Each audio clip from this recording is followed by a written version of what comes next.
Have you ever stood at the edge of an ancient ruin, perhaps tracing the worn stones of a forgotten path with your fingertips, and wondered what stories these silent witnesses could tell? There's a hidden world beneath our feet, a world of astonishing ambition and breathtaking ingenuity that shaped the course of human civilization, long before satellites, global positioning, or even accurate maps. Our ancestors built something extraordinary: vast, intercontinental networks of trade that connected empires, cultures, and dreams. We've all heard of the Silk Road, that legendary ribbon of commerce linking east and west, or the Amber Road, glimmering with fossilized treasure from northern forests to Mediterranean shores. But what if these routes were more than just romantic trails etched into the earth? What if they were, in fact, meticulously engineered marvels complete with hidden waystations, sophisticated logistics, and technologies so advanced they rival the systems we rely on today? Picture this: a merchant traveling the Silk Road doesn't just wander aimlessly through deserts and mountains. He follows a carefully maintained path, marked by hidden cairns and maintained by unseen hands. He knows where to find secret reservoirs of water, carved deep into rock, where to rest in fortified Caravansarize tucked discreetly into mountain passes, and how to interpret subtle signals left by those who came before. This wasn't luck, it was design. A design so effective, so resilient, that it allowed silk, spices, ideas, and innovations to flow across thousands of miles, weaving together continents and birthing new eras of human collaboration. These routes were the ancient internet, physical, tangible, yet shrouded in layers of mystery and deliberate concealment. They were protected not just by guards, but by cleverness, camouflaged storehouses, coded messaging systems, and infrastructure built to withstand not only the elements, but time itself. In this journey together, we're going to dig deeper past the surface-level tales of camels and caravans to uncover the secret heartbeat of these mythical trade routes. We'll explore how ancient engineers harnessed geography and geology to create lasting pathways, how cultures collaborated in silence to build empires of exchange, and why so much of this world-changing infrastructure remains hidden, waiting for us to rediscover it. This is a story of human connection, of the universal drive to explore, trade, and thrive against all odds. It's about the hidden foundations upon which history was built, and the quiet, relentless ingenuity that made the world smaller long before we ever dreamed of going digital. So settle in, open your mind to the wonders of the past, and let's unveil the astonishing truths buried just beneath the myths. To grasp the sheer scale of what these ancient engineers achieved, we must rewind the clock to the very beginning, to a time when these networks were not yet myths, but mere possibilities. This story doesn't start with grand imperial decrees or legendary explorers. It starts with something far more fundamental: a piece of obsidian. Imagine a small clan in the Neolithic era, perhaps somewhere in the Anatolian plateau. A craftsman chips away at a local stone, but it's brittle, unpredictable. Then, through contact with a passing group from a distant valley, he encounters a new material: obsidian, volcanic glass that fractures into edges sharper than any modern surgeon's scalpel. That one material was so superior, so transformative for making tools and weapons, that the desire for it created a pull, a need, and that need compelled someone to ask, where does this come from? And more importantly, how do we get more? This was the genesis. It wasn't gold or silk that first connected humanity. It was practical, vital commodities like obsidian, salt, and rare shells. These early traders didn't follow maps, they followed geography itself. They were the first infrastructure scouts, learning that a river valley provided flat ground and fresh water, that a mountain pass, while daunting, was far safer than the treacherous slopes around it. They discovered that a particular canyon offered shelter from the wind, and that a specific grove of trees was a reliable landmark. These weren't just paths, they were the first drafts of a global blueprint, etched into the earth by countless footsteps. With every successful journey, knowledge was passed down. The best time of year to cross a desert to avoid the lethal heat, the location of a hidden spring that never ran dry, even in a drought. Which local tribes were friendly and which were not. This orally transmitted data was the original logistics software, the ancient equivalent of a navigation app updating in real time. What began as informal trails, worn into the landscape by individual necessity, gradually formalized into something more organized. As villages grew into towns and towns into the first cities, the demand for resources exploded. A single trader could no longer carry enough. This is where we see the shift from mere paths to true routes. Local chieftains and then kings realized that controlling this flow of goods meant wealth and power. They began to invest to build. They posted guards to protect key mountain passes from bandits, not out of kindness, but to tax the merchants who used them. They established the first waystations, simple pits for storing grain or rudimentary shelters at regular intervals, understanding that a well-supplied trader could travel further and carry more. This was the birth of the idea that the path itself was a valuable asset, an invisible piece of civic engineering that needed maintenance and protection. The geography that once merely guided them now became a partner. They learned to read the land not as an obstacle, but as a toolkit.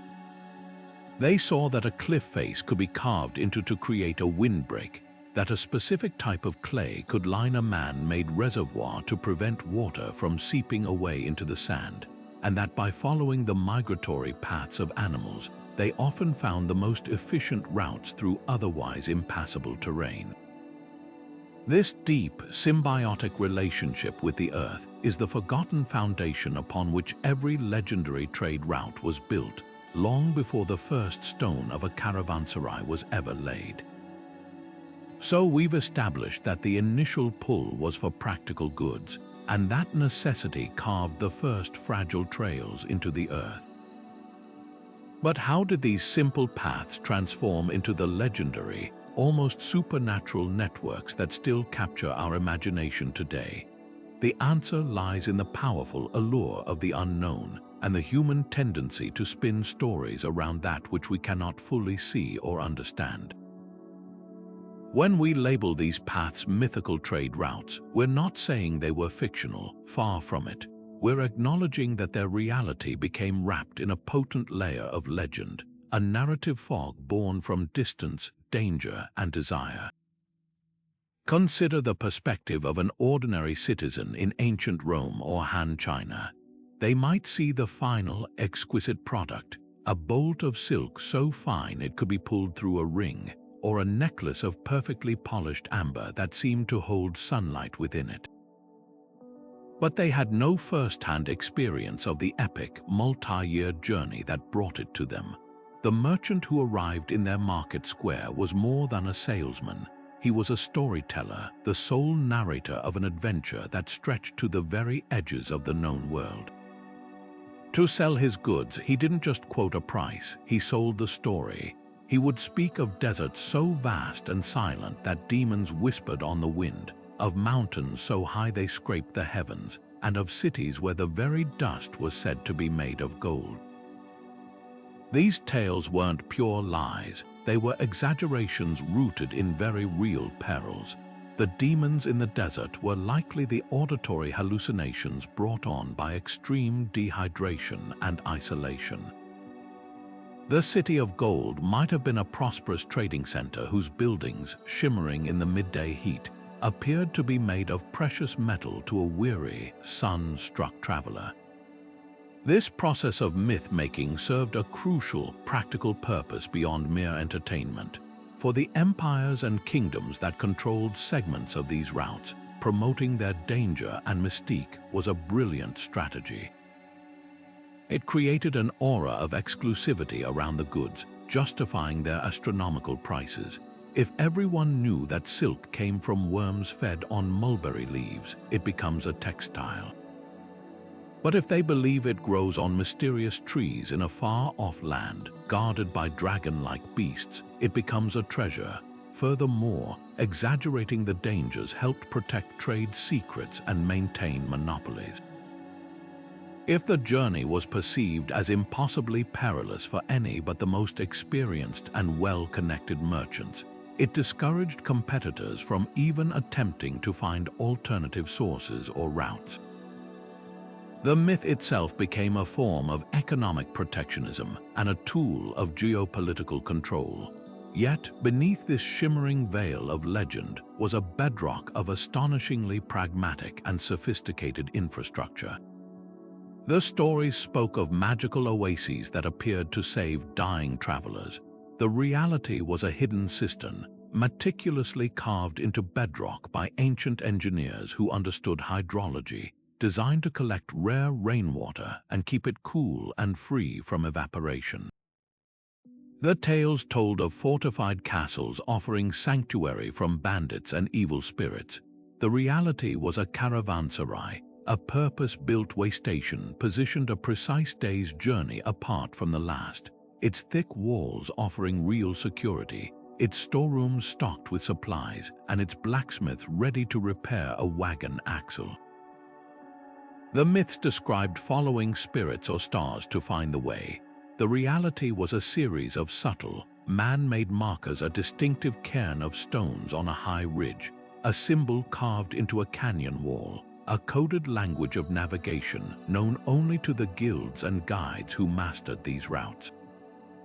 The divide between the mythical and the real isn't a chasm, it's a thin curtain. By pulling it back, we don't diminish the wonder of these routes. We simply transfer our awe from the fictional magic to the very real, and arguably more impressive, magic of human ingenuity and resilience. Yet for all its legendary status, the Silk Road was never a single, paved highway you could trace on a map. It was a sprawling, ever-shifting network of capillaries, a pulsating system of choices and chances.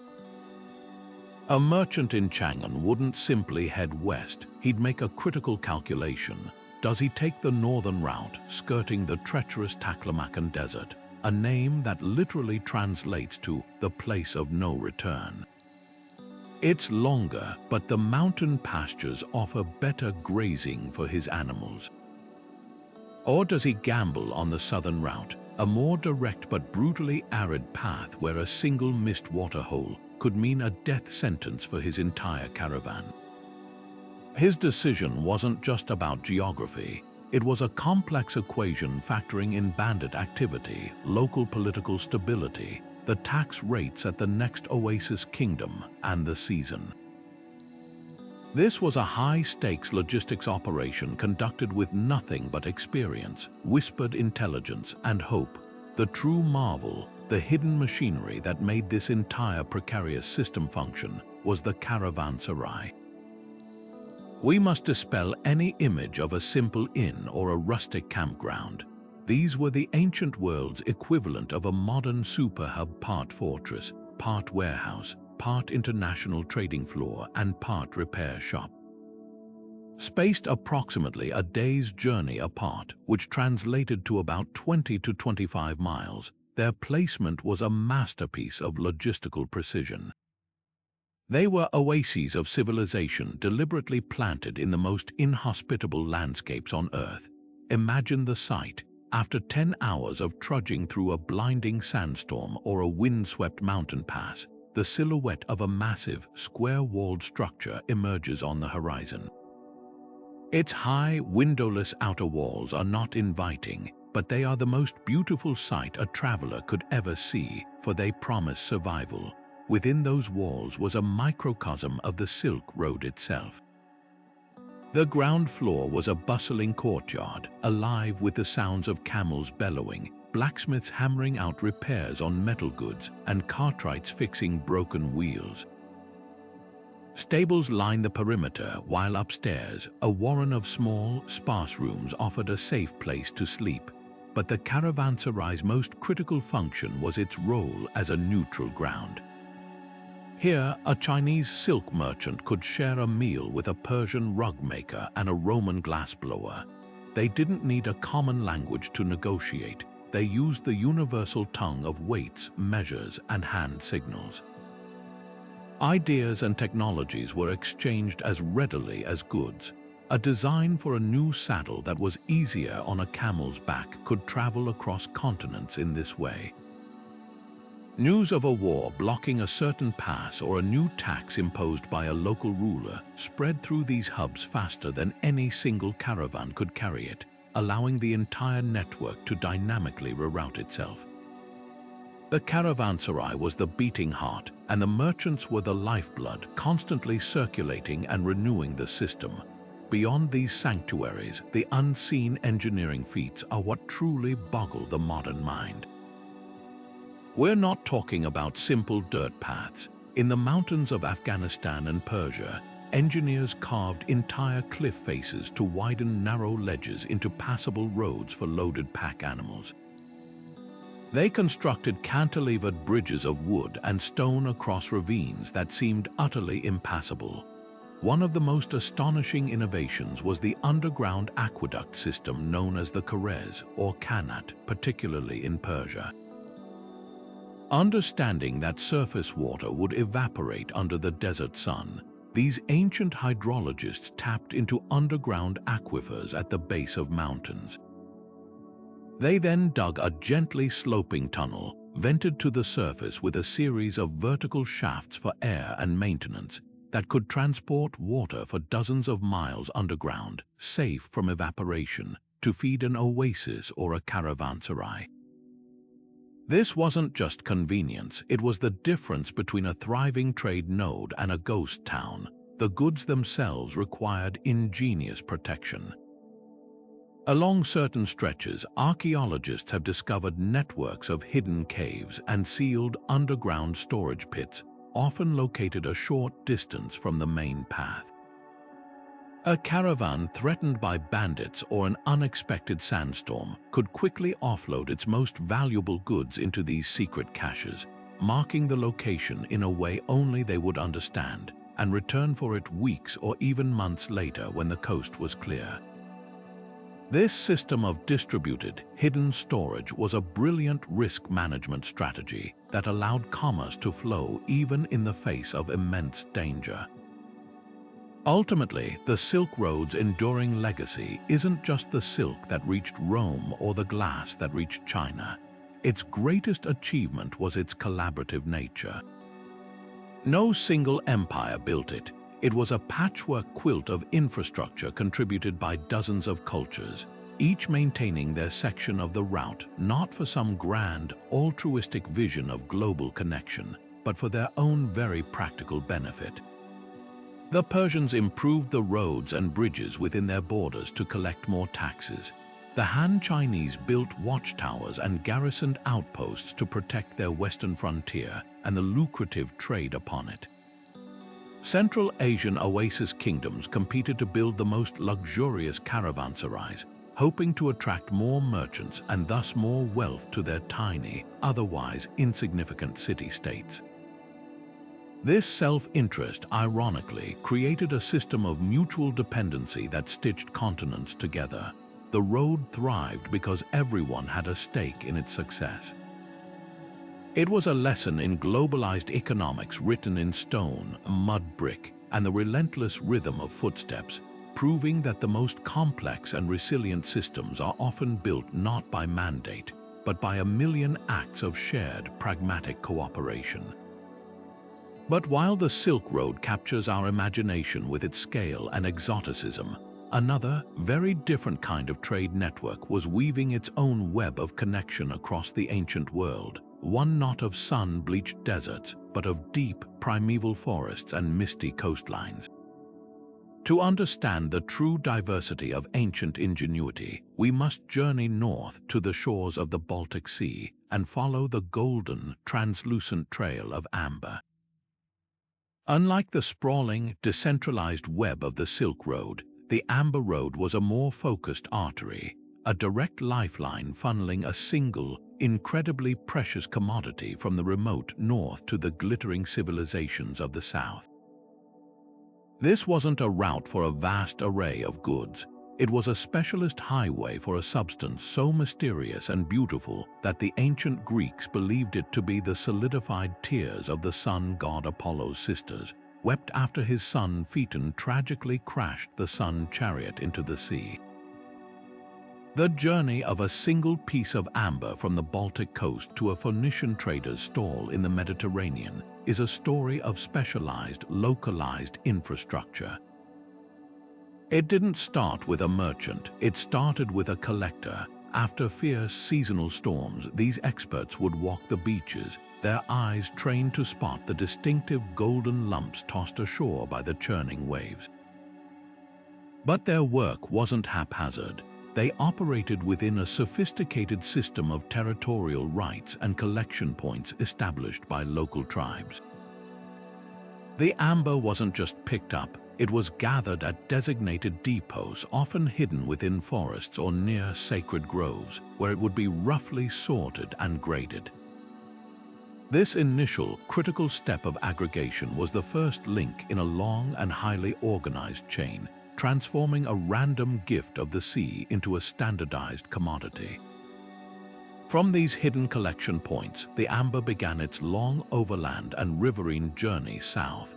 This is where the Amber Road's unique engineering challenges truly come into focus. Northern Europe was a world of impenetrable forests, vast peat bogs, and wide, unpredictable rivers. The infrastructure built to conquer this landscape was a masterpiece of adaptation.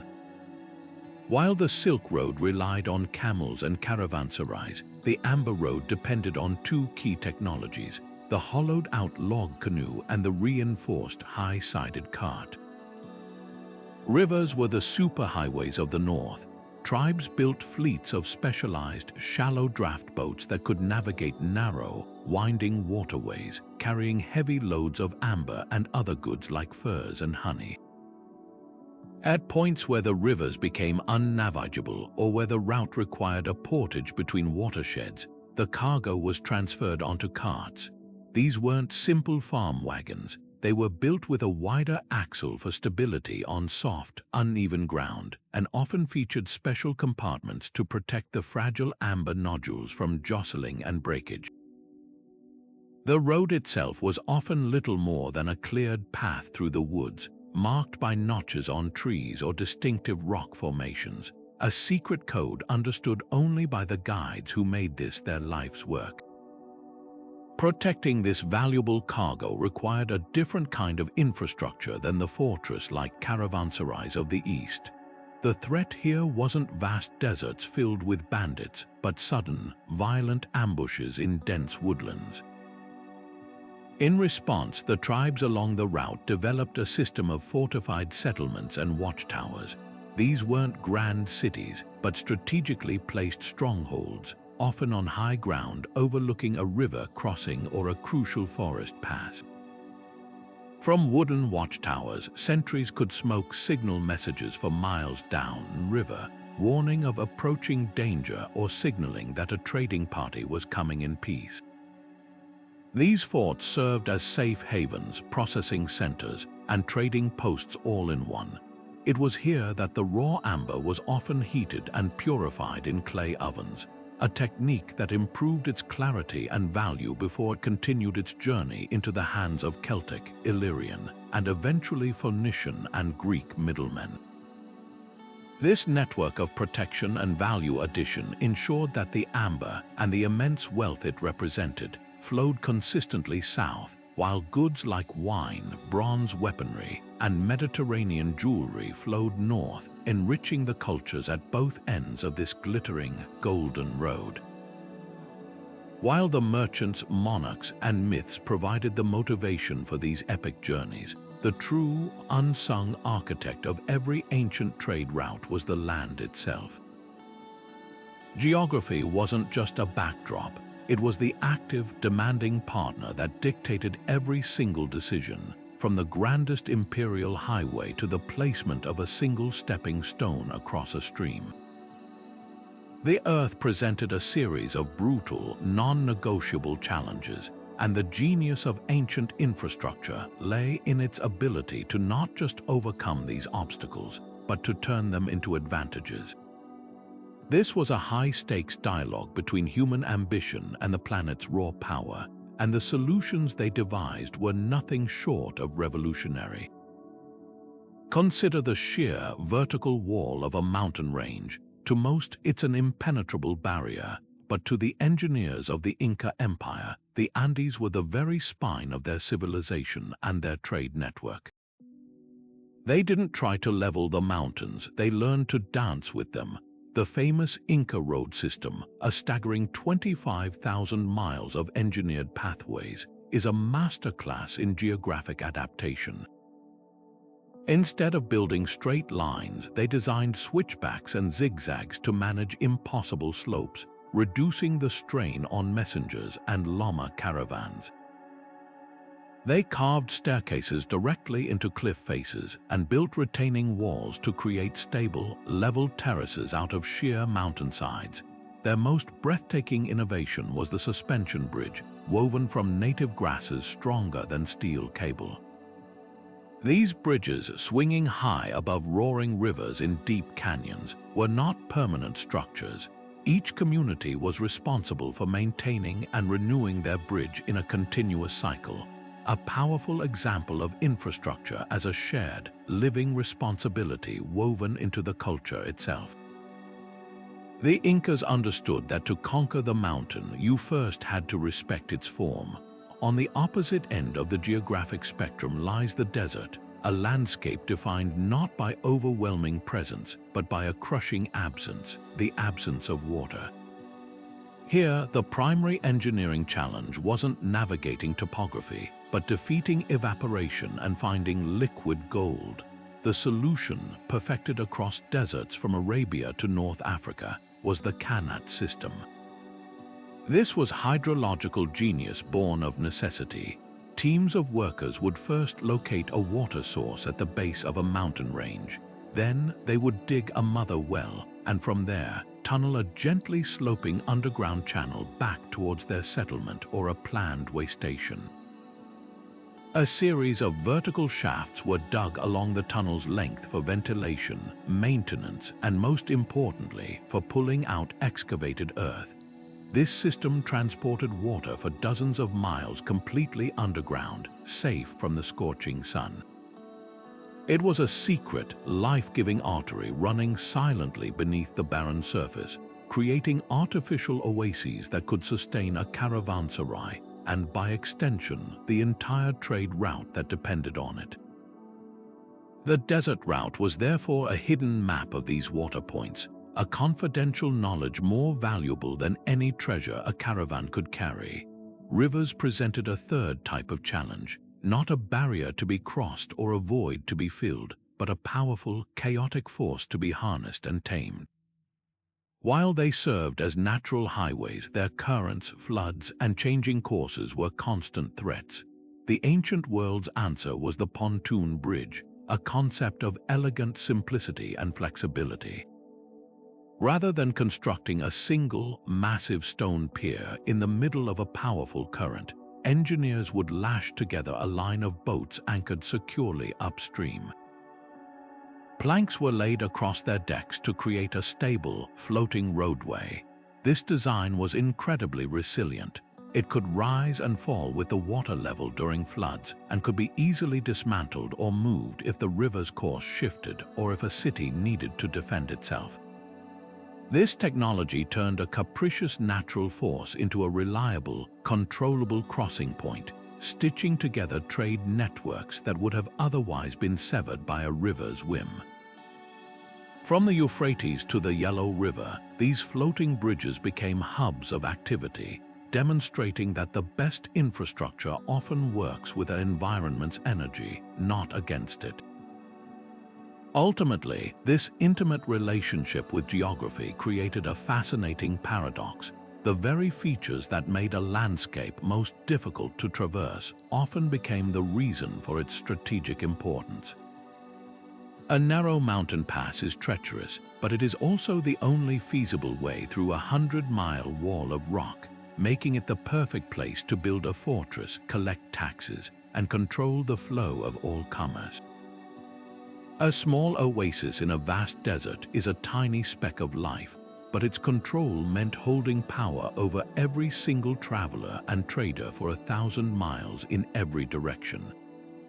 The most challenging geography naturally funneled trade into predictable, narrow corridors, and ancient powers quickly learned to build their infrastructure at these geographic pinch points. This is why we find the ruins of castles, toll stations, and bustling cities not in the middle of open, easy plains, but clinging to the sides of cliffs, standing guard at the mouths of passes, and thriving on the edges of wastelands. The land didn't just shape the roads, it dictated the rise and fall of empires, all through the silent, irresistible logic of a mountain, a desert, or a river. Yet for all the grand scale of roads and bridges, the most vital and ingenious infrastructure was often the most invisible, hidden deep beneath the burning sands or carved into solid rock. In the brutal calculus of desert travel, water was not a convenience. It was the absolute currency of life and death, the single element that determined if a route was viable or a complete mirage. The entire sprawling network of arid trade routes, from the Silk Road to the Incense Trail, was essentially a secret map of water sources, a clandestine hydrological blueprint known only to the merchants, guides, and engineers who built it. Their solutions to this existential challenge were not just practical, they were masterpieces of environmental engineering that turned some of the most hostile landscapes on Earth into corridors of commerce. The most sophisticated of these systems was the canat, an ancient method of tapping into distant groundwater and transporting it across vast distances without losing a single drop to the relentless desert sun. The process began with teams of skilled surveyors who would locate a water-rich aquifer, often at the base of a mountain range where rainwater and snowmelt naturally percolated into the earth. From this mother well, crews would begin the back-breaking work of digging a gently sloping underground tunnel, just large enough for a single worker to move through, all the way back to their destination, a village, a Caravansarize, or an agricultural field. The genius of the slope was everything. It was calculated so precisely that the water would flow effortlessly by gravity alone, with no need for pumps or external power. At regular intervals, vertical shafts were sunk from the surface down to the tunnel to provide ventilation for the diggers, to allow for the removal of excavated earth, and to serve as permanent maintenance access points.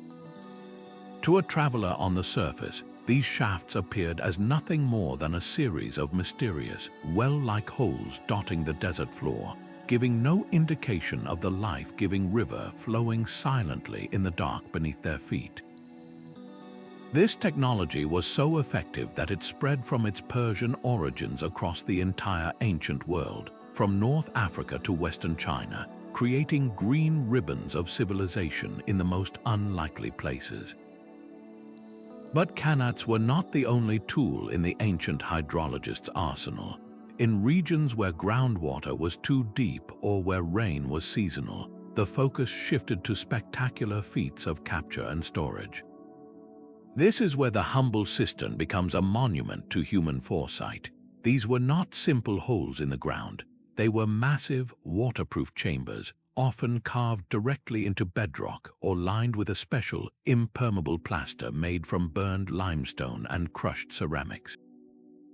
Their locations were chosen with incredible care, situated to collect every possible drop of rainwater from vast, carefully engineered catchment areas, sometimes natural rock faces, sometimes purpose-built stone channels that funneled every trickle from a rare desert downpour into the waiting reservoir. The design was everything. Many were built completely underground with only a small, camouflaged opening to prevent evaporation and to protect the precious water from contamination or sabotage. The scale of these projects is staggering. Some Caravansarize in the Negev desert boasted cisterns large enough to hold millions of gallons of water, enough to sustain hundreds of people and their animals for many months, effectively turning a remote outpost into a self-sufficient fortress of sustainability. The true impact of this hidden water network extended far beyond the survival of a single caravan. It fundamentally shaped the geography of power and settlement. A reliable water source created an oasis, and an oasis became a natural trading node. A small caravanserai built around a good well would gradually attract more traffic. That traffic would demand blacksmiths, leather workers, and food vendors. A community would grow, requiring its own larger cisterns, and maybe even a small khanat of its own. What began as a simple stopping point could blossom into a thriving city like Palmyra or Petra, whose legendary wealth was built not on gold, but on their unparalleled ability to provide water in the desert.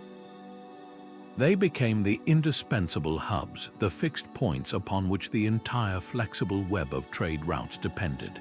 The mastery of water management was therefore the ultimate act of world building.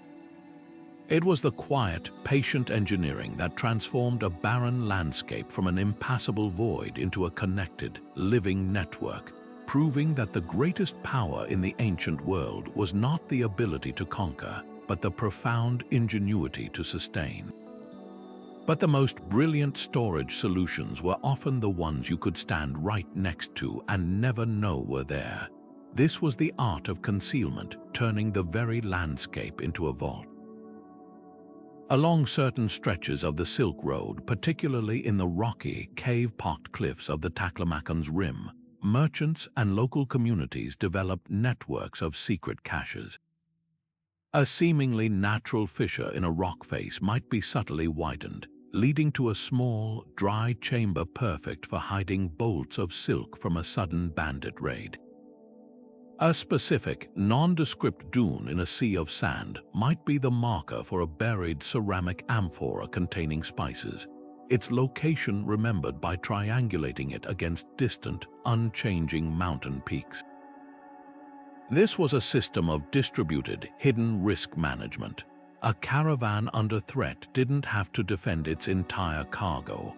It could quickly offload its most valuable items into these geographic safety deposit boxes, knowing they would be safe from both human greed and the elements until a trusted party could return for them, sometimes seasons later.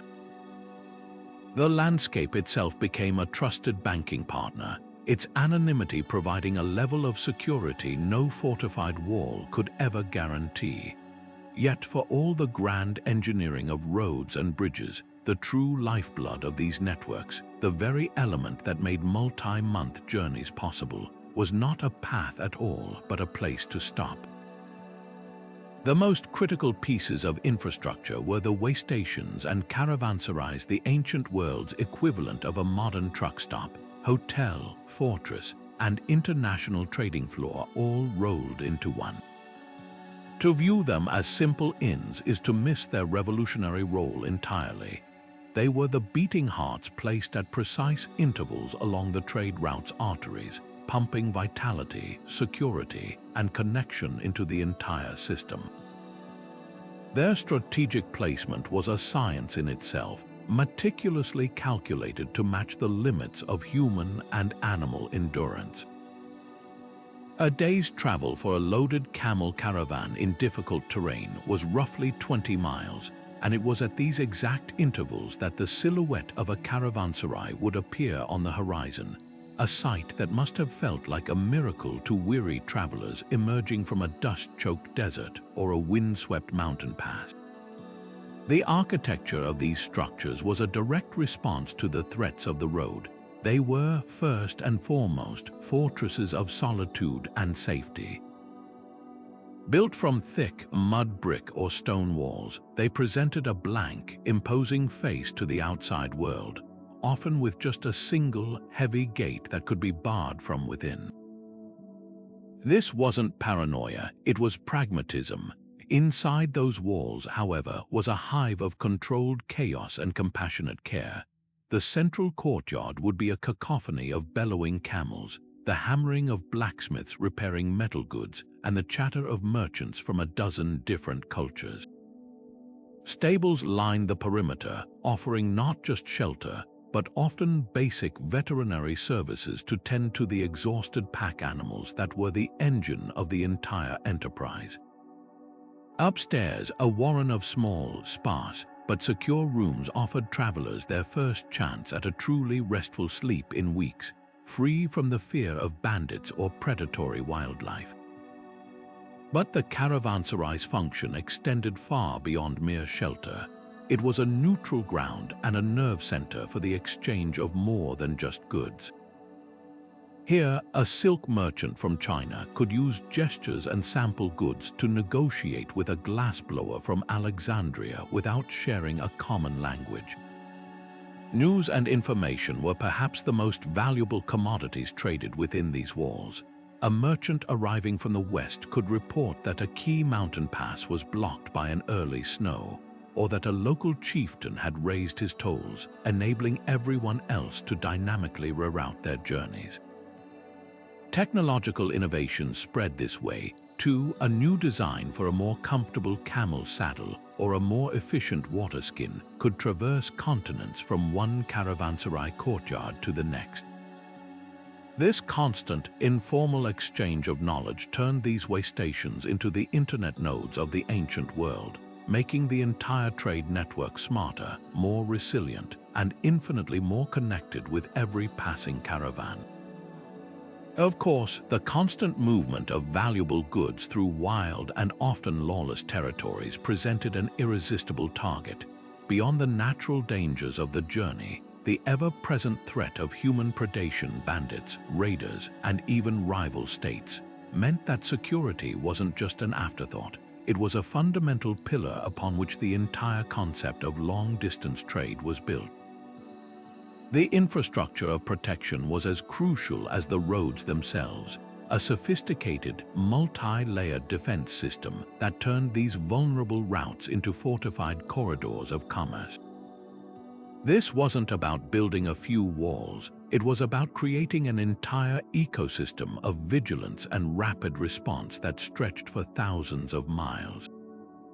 The first and most widespread line of defense was the humble watchtower. These structures were the nervous system of ancient trade security, positioned on high points of land with commanding views over the surrounding plains, mountain passes, or desert approaches. They were never meant to be self-sufficient fortresses for holding a large garrison. Instead, they were lean, functional outposts, often manned by just a handful of keen-eyed sentries whose sole job was to observe and report.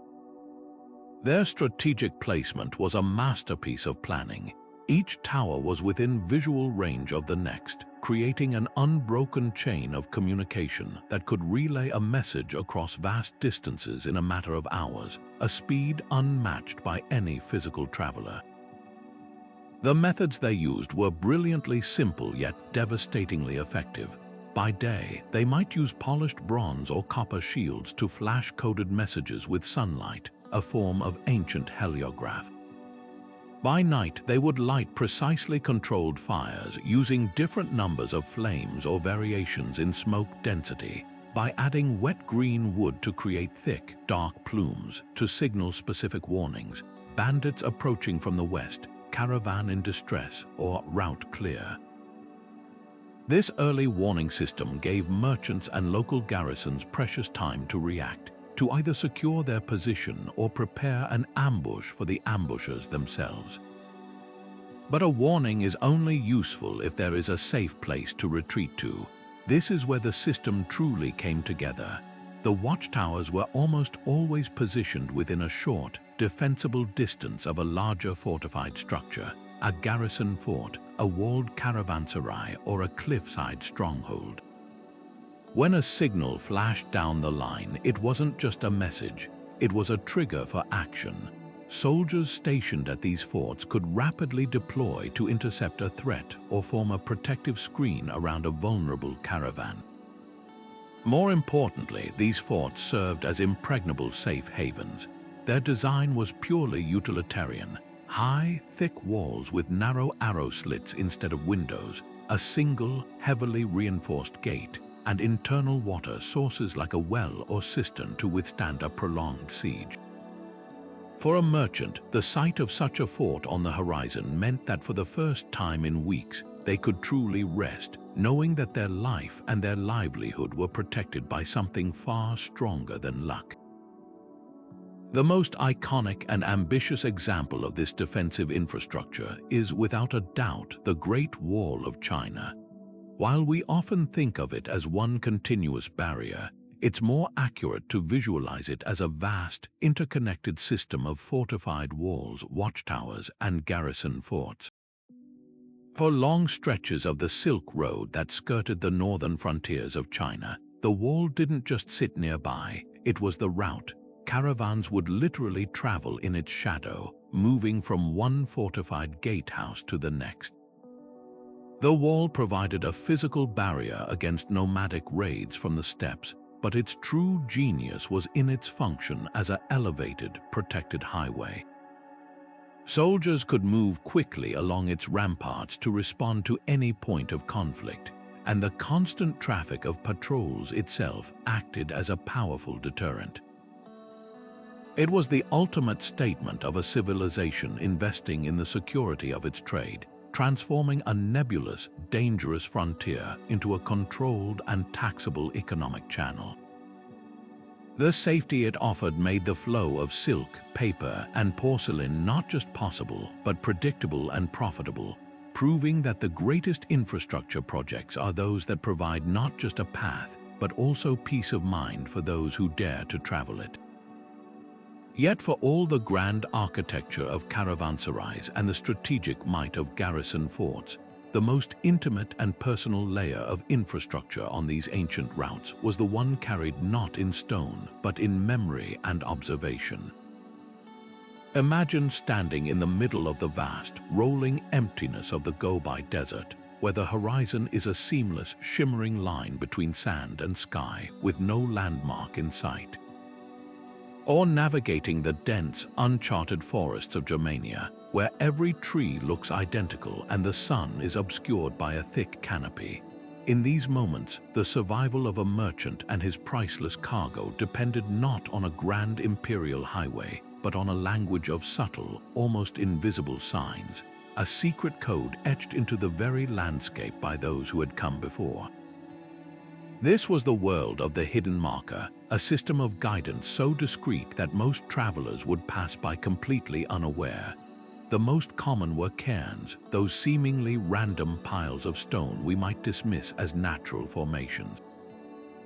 But to a trained eye, they were meticulously crafted signposts. The number of rocks, the specific way they were stacked, even the type of stone used, each element could convey critical information.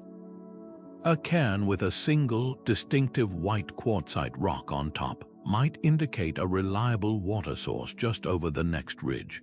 A stack that leaned noticeably to the east could be pointing toward a safer path that avoided a patch of treacherous, shifting sands. In forested regions, this language moved from stone to bark. A specific symbol, a spiral, a series of parallel lines, would be carved into the trunk of a prominent tree at eye level, visible only to those walking the path. These weren't random graffiti.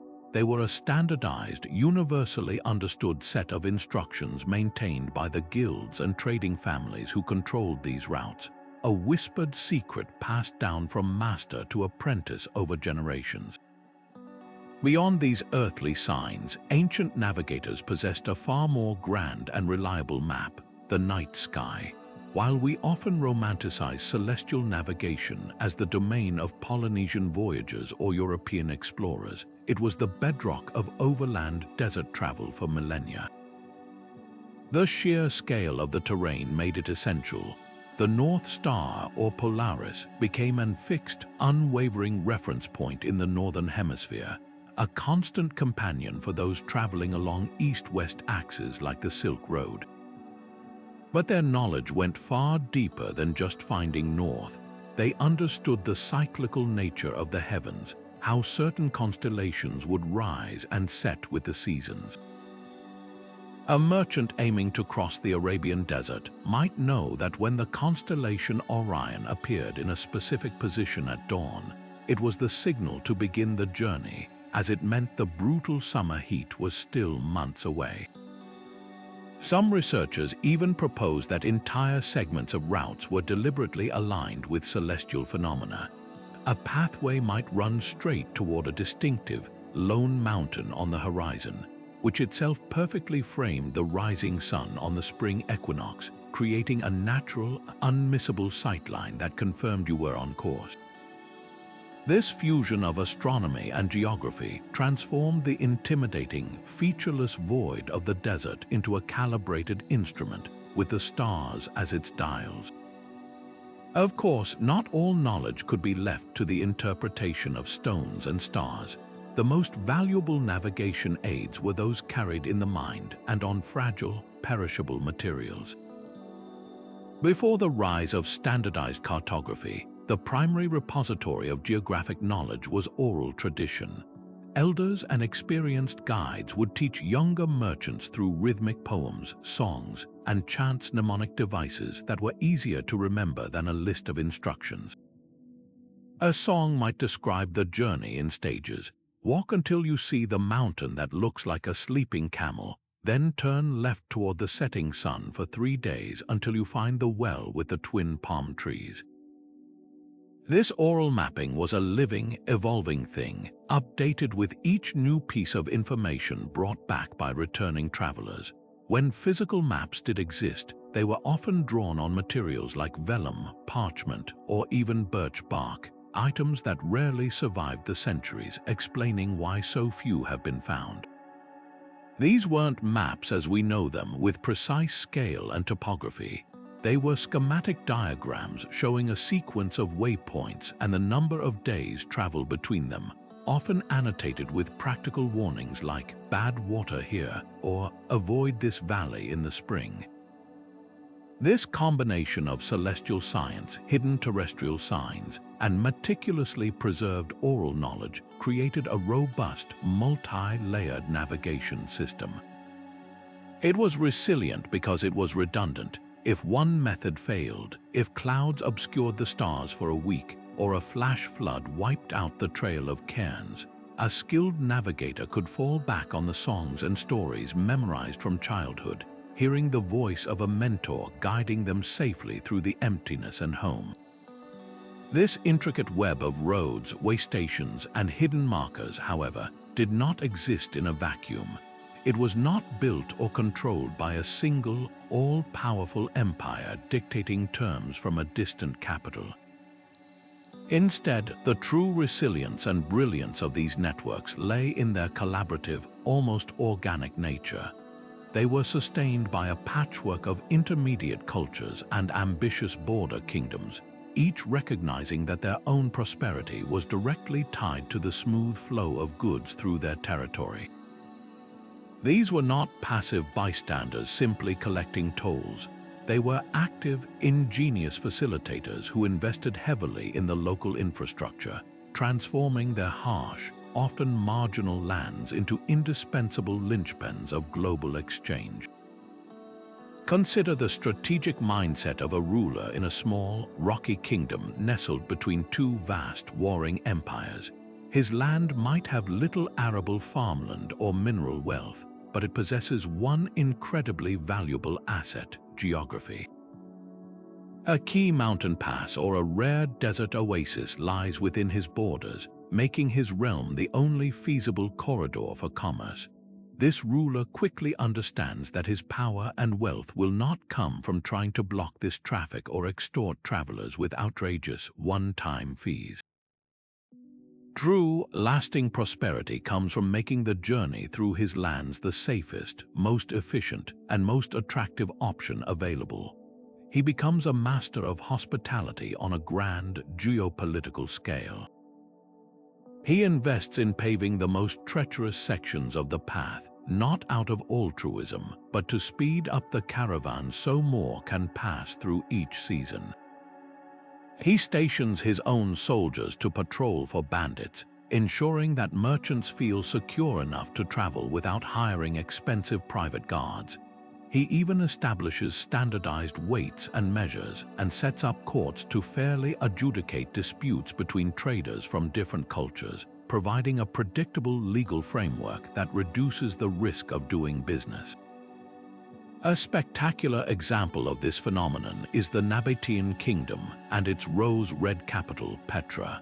The Nabateans were originally nomadic tribes from Arabia, but they astutely secured control over a critical section of the incense route, the highway for frankincense and myrrh flowing from southern Arabia to the Mediterranean. They didn't just control the path, they built a dazzling metropolis around it, carving immense temples, tombs, and palaces directly into the towering sandstone cliffs. But Petra's beauty was underpinned by breathtakingly practical engineering, particularly in water management. In a region that received only a few inches of rain a year, the Nabateans constructed a complex network of dams, canals, and cisterns that could capture every precious drop of a flash flood, channel it through the city, and store it for months of drought. This meant that a caravan arriving at Petra after a grueling trek across the Arabian desert would find not only security and a market for their goods, but also an abundance of fresh water for their animals and themselves. The city became a mandatory stop, a luxurious oasis where traders were happy to pause, restock, and pay the Nabatean taxes because the value they received in return, safety, water, and a stable trading environment, was worth every penny. This model was repeated across the ancient world. The powerful Kushan Empire, which ruled much of Central Asia at the crossroads of the Silk Road, became legendary cultural and economic intermediaries. Their territory encompassed vital routes connecting China, India, Persia, and the Roman world. The Kushans didn't just protect these routes, they actively fostered a vibrant, syncretic culture where Greek, Buddhist, Persian, and Hindu ideas could mingle and merge. They minted coins that blended artistic styles and inscriptions from multiple traditions, creating a universally accepted currency that simplified trade across linguistic barriers. In doing so, they transformed their realm from a simple transit zone into a dynamic cultural and economic hub, adding immense value to the raw goods passing through by facilitating the exchange of the philosophies, art, and technologies that traveled with them. The success of these border kingdoms reveals a profound truth about ancient globalization. It was a system built on mutual self-interest, not centralized control. The great terminal empires Rome, Han China, Parthia needed the resources and luxuries that these routes supplied, but they relied entirely on the cooperation and competence of the smaller states in between to make it happen.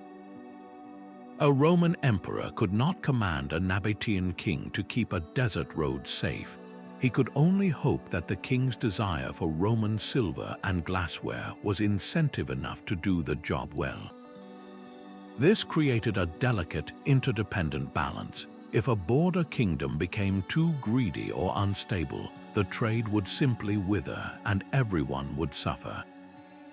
This shared stake in the system's success is what forged the interconnectedness of ancient societies, proving that the most enduring networks are those where every participant, from the greatest empire to the smallest oasis kingdom, has a vital role to play and a clear reward for playing it well. All of these physical structures, the roads, the Caravansarize, The hidden cisterns formed the durable, stationary skeleton of ancient trade. But to truly bring this vast, intercontinental system to life, to make it responsive and intelligent, required something more fluid and far faster: information. The most valuable commodity moving along these routes wasn't silk or amber or incense. It was timely, accurate knowledge. A merchant needed to know if a war had broken out ahead, blocking his intended path. A king needed to know if a ship carrying vital grain had sunk before it reached his hungry capital. The difference between immense profit and total ruin often hinged on who knew what and when. To solve this existential challenge, ancient societies engineered breathtakingly sophisticated and often clandestine communication networks, turning geography itself into a medium for instant messaging long before the first telegraph wire was ever strung. Perhaps the most iconic and enduring of these systems was the relay runner, a technology of pure human endurance and meticulous organization. The concept is simple in theory but staggering in its execution.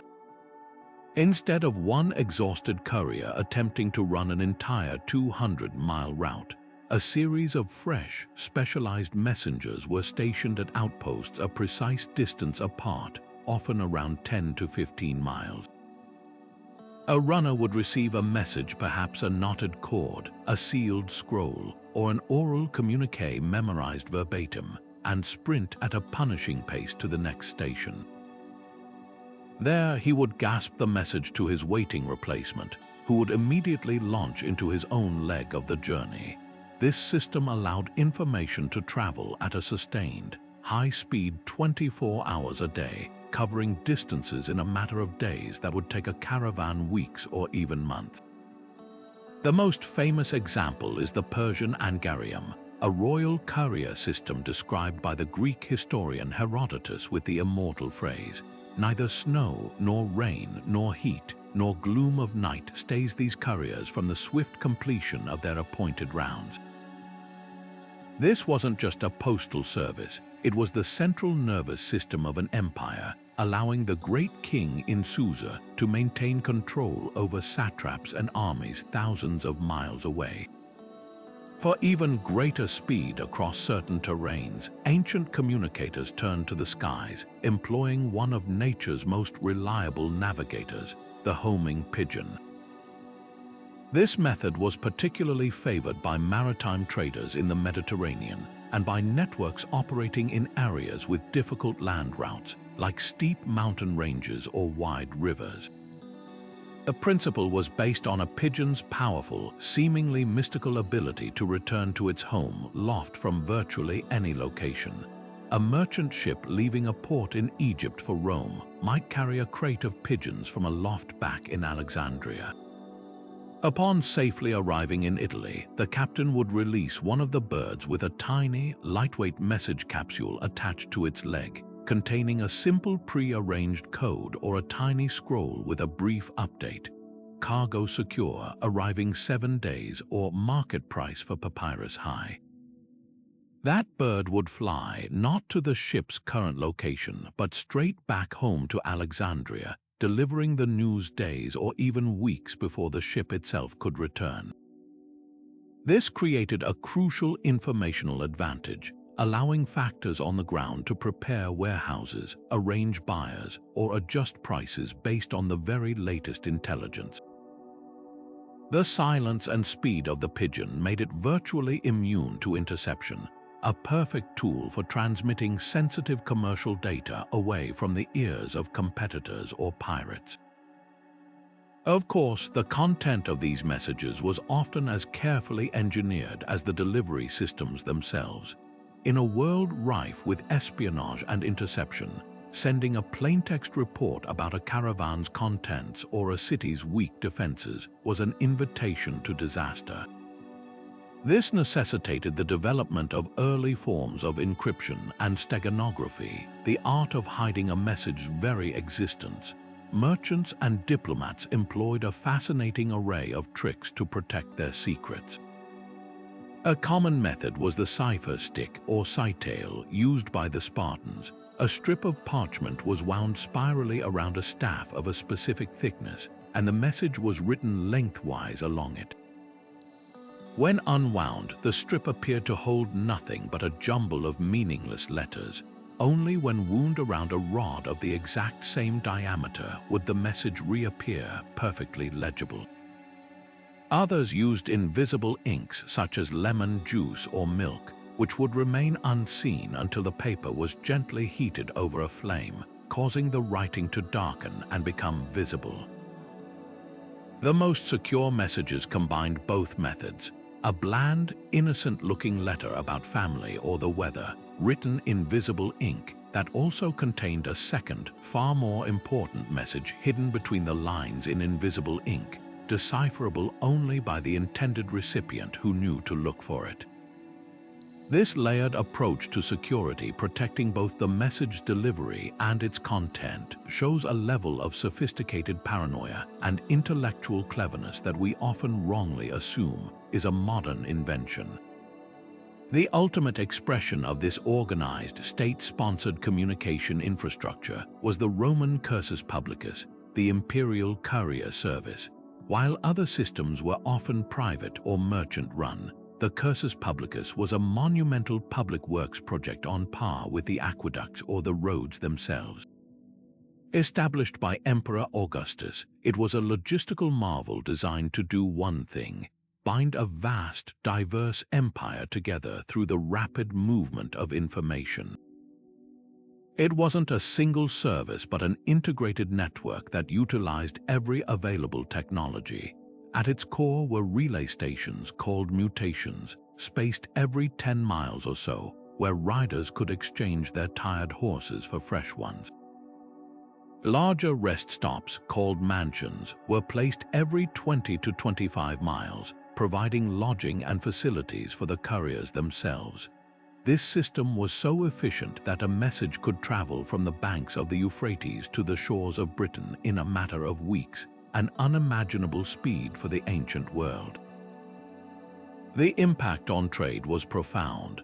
Official edicts about tax rates, tariffs, and legal judgments could be disseminated empire-wide with consistent speed, creating a predictable and stable business environment.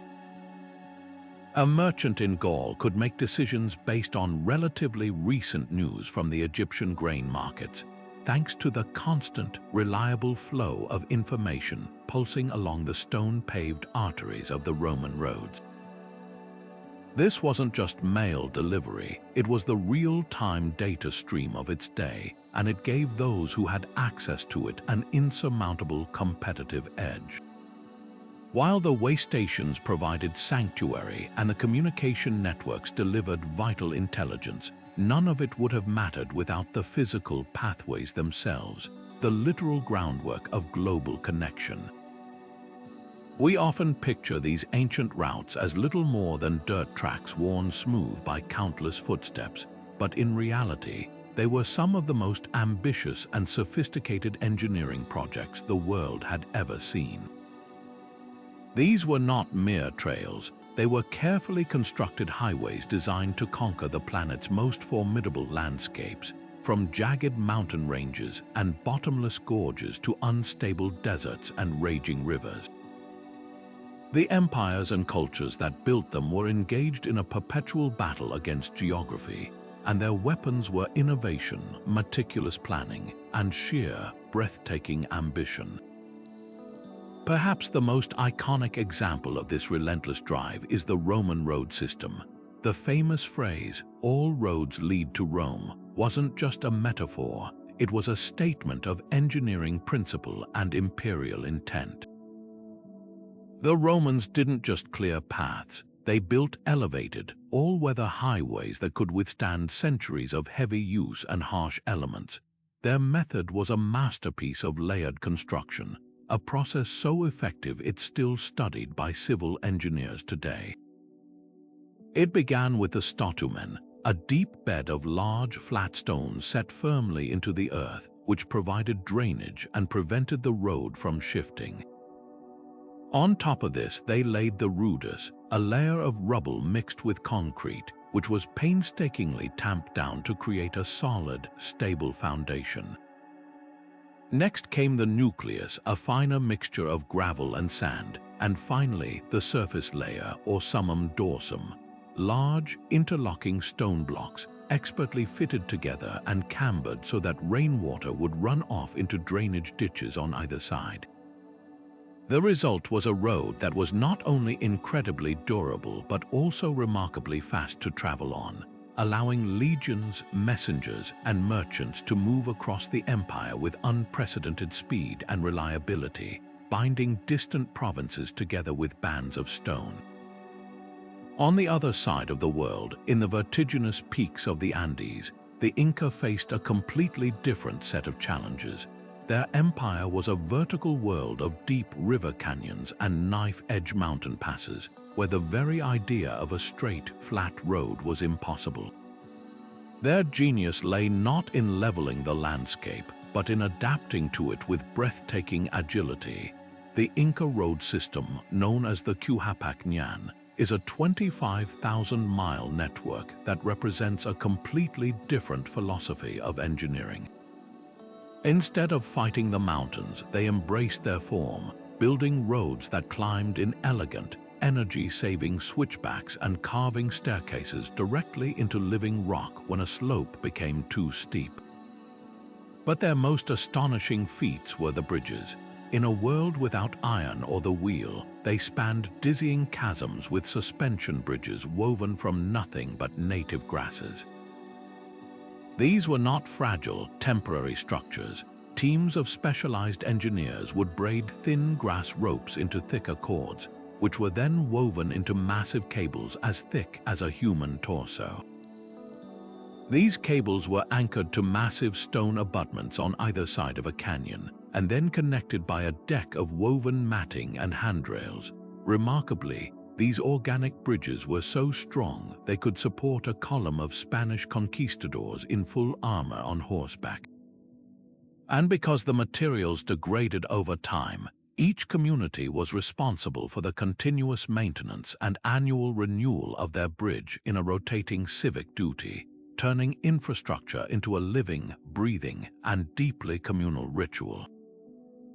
Beyond these grand, well-known examples lies a world of lesser-known but equally brilliant subterranean engineering. When a mountain range presented an impassable barrier or a bandit-infested pass made a surface route too dangerous, ancient engineers simply went through the obstacle instead of over it. The Silk Road is dotted with examples of tunnels carved through solid rock, some stretching for hundreds of feet. The work was excruciatingly slow, done with hand picks, chisels, and fire, setting a technique where fires were lit against the rock face and then doused with cold water to cause it to fracture. These tunnels weren't just crude holes, they were often precisely aligned to create the shortest possible passage and were sometimes ventilated with cleverly placed shafts to the surface above. In the deserts of Persia and Arabia, a different kind of underground work was underway, the digging of the Qanat tunnels that brought life-giving water to the surface. This was a specialized form of mining and surveying, requiring an intimate knowledge of geology and hydrology to tap into distant aquifers and maintain the perfect gentle slope for gravity to do its work over many miles. The laborers who built these hidden arteries worked in darkness and stifling heat, creating a legacy of sustainability that is still used in some regions today. What unites all these diverse projects, from the rigid geometry of a Roman road to the organic flexibility of an Inca bridge, is a profound testament to long-term thinking. These were not projects designed for a single generation. The engineers and the rulers who commissioned them were building for eternity. They used the best materials available, employed the most skilled laborers, and invested immense resources because they understood that these pathways were the veins and arteries of their civilization, carrying the lifeblood of commerce, culture, and control. The precise surveying required to plot a road across hundreds of miles of varied terrain, or to ensure a canal tunnel maintained its gradient without modern tools, speaks to a level of mathematical and astronomical sophistication we are only beginning to fully appreciate. This tangible legacy, much of it still visible and even usable today, stands as a permanent monument to a universal human truth that the urge to connect, to trade, and to explore is so powerful that it can literally move mountains, bridge canyons, and tame deserts, leaving behind a built environment that continues to whisper its stories of ambition and ingenuity to anyone willing to listen. Yet for all the stone and sweat invested in these physical pathways, the true transformative power of this hidden infrastructure was not measured in miles traveled or bridges built, but in the profound economic revolution it quietly engineered. The roads, Caravansarize, and water systems were far more than just convenient amenities for weary travelers. They were the fundamental machinery of ancient capitalism, a sophisticated network designed to systematically reduce the two greatest enemies of commerce, cost and risk. Every single element was calculated to make long-distance trade not just possible, but predictably and immensely profitable, unleashing a flood of goods, ideas, and wealth that would sculpt the destiny of civilizations. Let's break down this economic alchemy. In the ancient world, the final price of a luxury good like silk or pepper wasn't just about its value at the source. It was a complex equation that factored in the immense overhead of its journey. A merchant had to account for the wages of guards and camel drivers, the feed for dozens of animals, the losses from spoilage or breakage, the hefty tolls charged by every local lord along the way, and perhaps most significantly, the risk premium, the virtual cost of the very high chance that bandits could steal everything or that the entire caravan could be lost to a desert storm. This is where infrastructure acted as a powerful economic lever. A well-maintained Roman road cut days off a journey, meaning less money spent on wages and animal feed. A secure caravanserai eliminated the need to hire a small army of private guards. A reliable canal-fed water source meant merchants didn't have to pay exorbitant prices for water at a rare oasis. By incrementally lowering each of these costs, the infrastructure made goods significantly cheaper to transport. This shrinking of the markup between the origin and the destination meant that spices, silks, and glassware became affordable to a much wider, wealthier middle class, not just emperors and kings. The market for these goods exploded because the hidden systems of trade had effectively manufactured a new consumer base out of thin air. This explosion of trade didn't just enrich the merchants at the top, it catalyzed a powerful ripple effect that energized entire regional economies. A thriving caravanserai wasn't an isolated outpost, it was an economic engine. It required local farmers to supply vast quantities of grain, dates, and meat to feed the passing caravans. It created permanent jobs for blacksmiths to shoe horses and repair tools, for carpenters to fix wagons, for weavers to produce replacement sacks and ropes, and for potters to craft the millions of amphorae needed to transport oil and wine. This demand stimulated local agriculture and craft production, turning subsistence farmers into commercial suppliers and transforming sleepy villages into bustling market towns. A fantastic example of this is the city of Palmyra. It began as a simple oasis, a natural stopping point, but as trade along the Silk Road intensified, its savvy leaders invested heavily in its infrastructure, digging more cisterns, expanding its fortifications, and building lavish temples to attract the wealthiest merchants. Palmyra didn't just service trade, it inserted itself into the trade chain, its merchants becoming powerful middlemen who financed caravans and took a cut of the profits. The city's wealth, evident in its magnificent ruins, wasn't mined from the ground.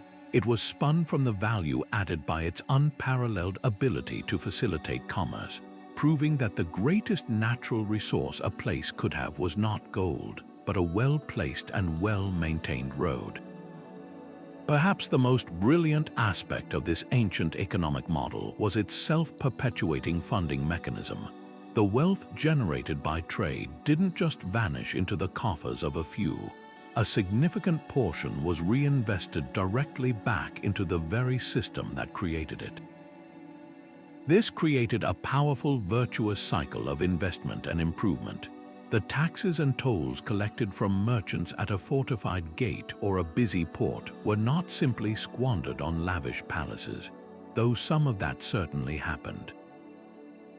They were used to pay soldiers to patrol the roads, making them safer, and thus attracting even more merchants the following season. They funded crews of laborers to repave eroded sections of highway, which allowed for heavier carts and faster travel times, increasing the volume of goods that could pass through. They financed the digging of new canals or the expansion of a Caravansarize, increasing the capacity of the entire network. A safer, faster, higher capacity route would then generate even more traffic and even higher tax revenues, which could then be used for the next round of improvements. This was an ancient feedback loop of economic development, where commerce built the infrastructure that in turn fostered more commerce. It meant that the trade routes weren't static. They were constantly evolving, growing more sophisticated and efficient over centuries, not by imperial decree, but by the irresistible logic of profitable investment. The road, in a very real sense, learned to pay for its own expansion. This economic perspective forces us to reevaluate the very foundation of ancient power. We often think of empires in terms of their armies and emperors, but their true strength often lay in their ability to create and maintain these economic ecosystems.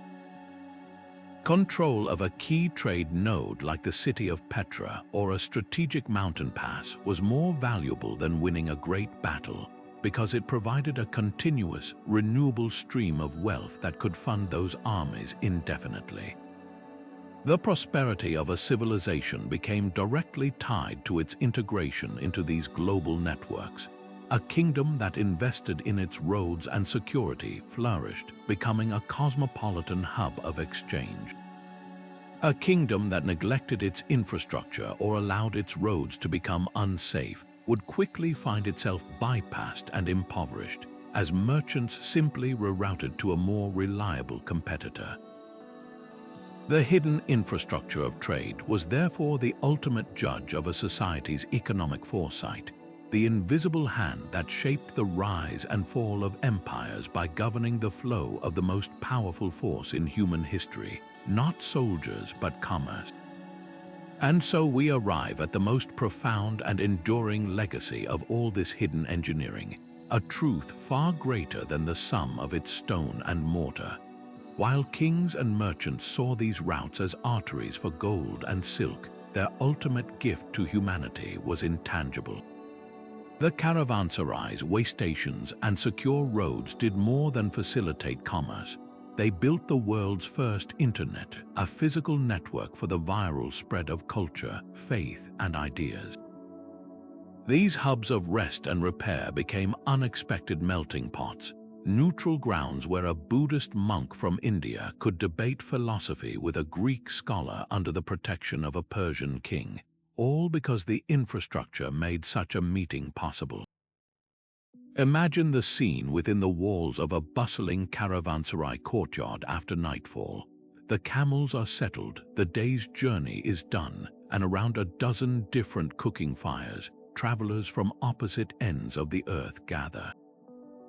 There is no common language, but through gestures, samples, and the universal language of shared food and drink, exchanges happen that would alter the course of history. A Chinese papermaker might demonstrate his craft to an intrigued Arab merchant, who immediately grasps its superiority over papyrus or parchment. That merchant would carry not just the paper itself, but the knowledge of its creation, which would eventually travel to Samarkand and beyond, revolutionizing record-keeping and literacy. In another corner, an Indian mathematician might use a stick to draw numbers and geometric concepts in the sand, introducing the concept of zero and the decimal system to a European trader, laying the groundwork for a future scientific revolution. These were not formal academic conferences. They were accidental, grassroots universities where the tuition was a shared meal, and the curriculum was the collective knowledge of the known world. This constant, low-level cultural diffusion had seismic effects. Religious beliefs, once confined to their regions of origin, found new pathways across the globe along these trade routes. Buddhism, born in India, would never have reached China, Korea, and Japan without the secure passage provided by the Silk Road's northern and southern branches. Monks traveling these paths carried sutras translated into new languages, their journey protected by the same infrastructure that moved silk. Similarly, Islam spread not just by conquest, but along the established trade networks of the Indian Ocean and the Sahara, with merchants acting as its first ambassadors. The goods themselves became carriers of culture. A piece of pottery from Persia traded north would influence the artistic motifs of Central Asian nomads. A musical instrument from Central Africa, moving along trans-Saharan routes, would find its rhythm embedded in new forms of music thousands of miles from its origin. The trade route was a cultural bloodstream, and every caravan was a platelet carrying a piece of one civilization to be absorbed into another. Perhaps the most visible testament to this cross-pollination is in architecture. The humble caravanserai itself, a concept perfected in Persia, was adopted and adapted from the deserts of Arabia to the mountains of Anatolia, but look closer at the grand monuments. The majestic Buddhist statues of Bamiyan in Afghanistan, tragically destroyed in our time, displayed a stunning fusion of Greek sculptural techniques brought by Alexander the Great's armies with Buddhist religious themes. Further west, the Grand Dome of the Hagia Sophia in Constantinople inspired the architects of the Islamic world, who then developed their own breathtaking domed mosques, a technological and artistic idea that bounced back and forth between cultures for centuries. Even something as fundamental as the star and crescent motif, often associated with Islam, has roots that scholars trace back through Byzantine and Hellenistic symbolism, its meaning shifting and evolving as it traveled from one cultural context to another along these well-worn paths of exchange. This forces us to completely reframe our understanding of these ancient networks. To see them merely as channels for moving spices and textiles is to miss their entire point. They were, in fact, the central nervous system of human civilization, the safe passage guaranteed by hidden cisterns and fortified waystations allowed for more than just the movement of merchants. It allowed for the slow, sustained, and deliberate migration of ideas. A single innovation born in one isolated corner of the world could now embark on a journey being refined, adapted, and improved upon by every culture it touched. Papermaking, gunpowder, the compass, mathematics, astronomy, medicine, none of these remained the sole property of their inventors for long. The infrastructure of trade ensured they became a shared human inheritance. The silent stone caravanserai, therefore, was far more than a hotel or a fortress. It was an incubator for the modern world, a place where the scattered genius of humanity could finally meet, mingle, and give birth to a future that no single culture could have built alone.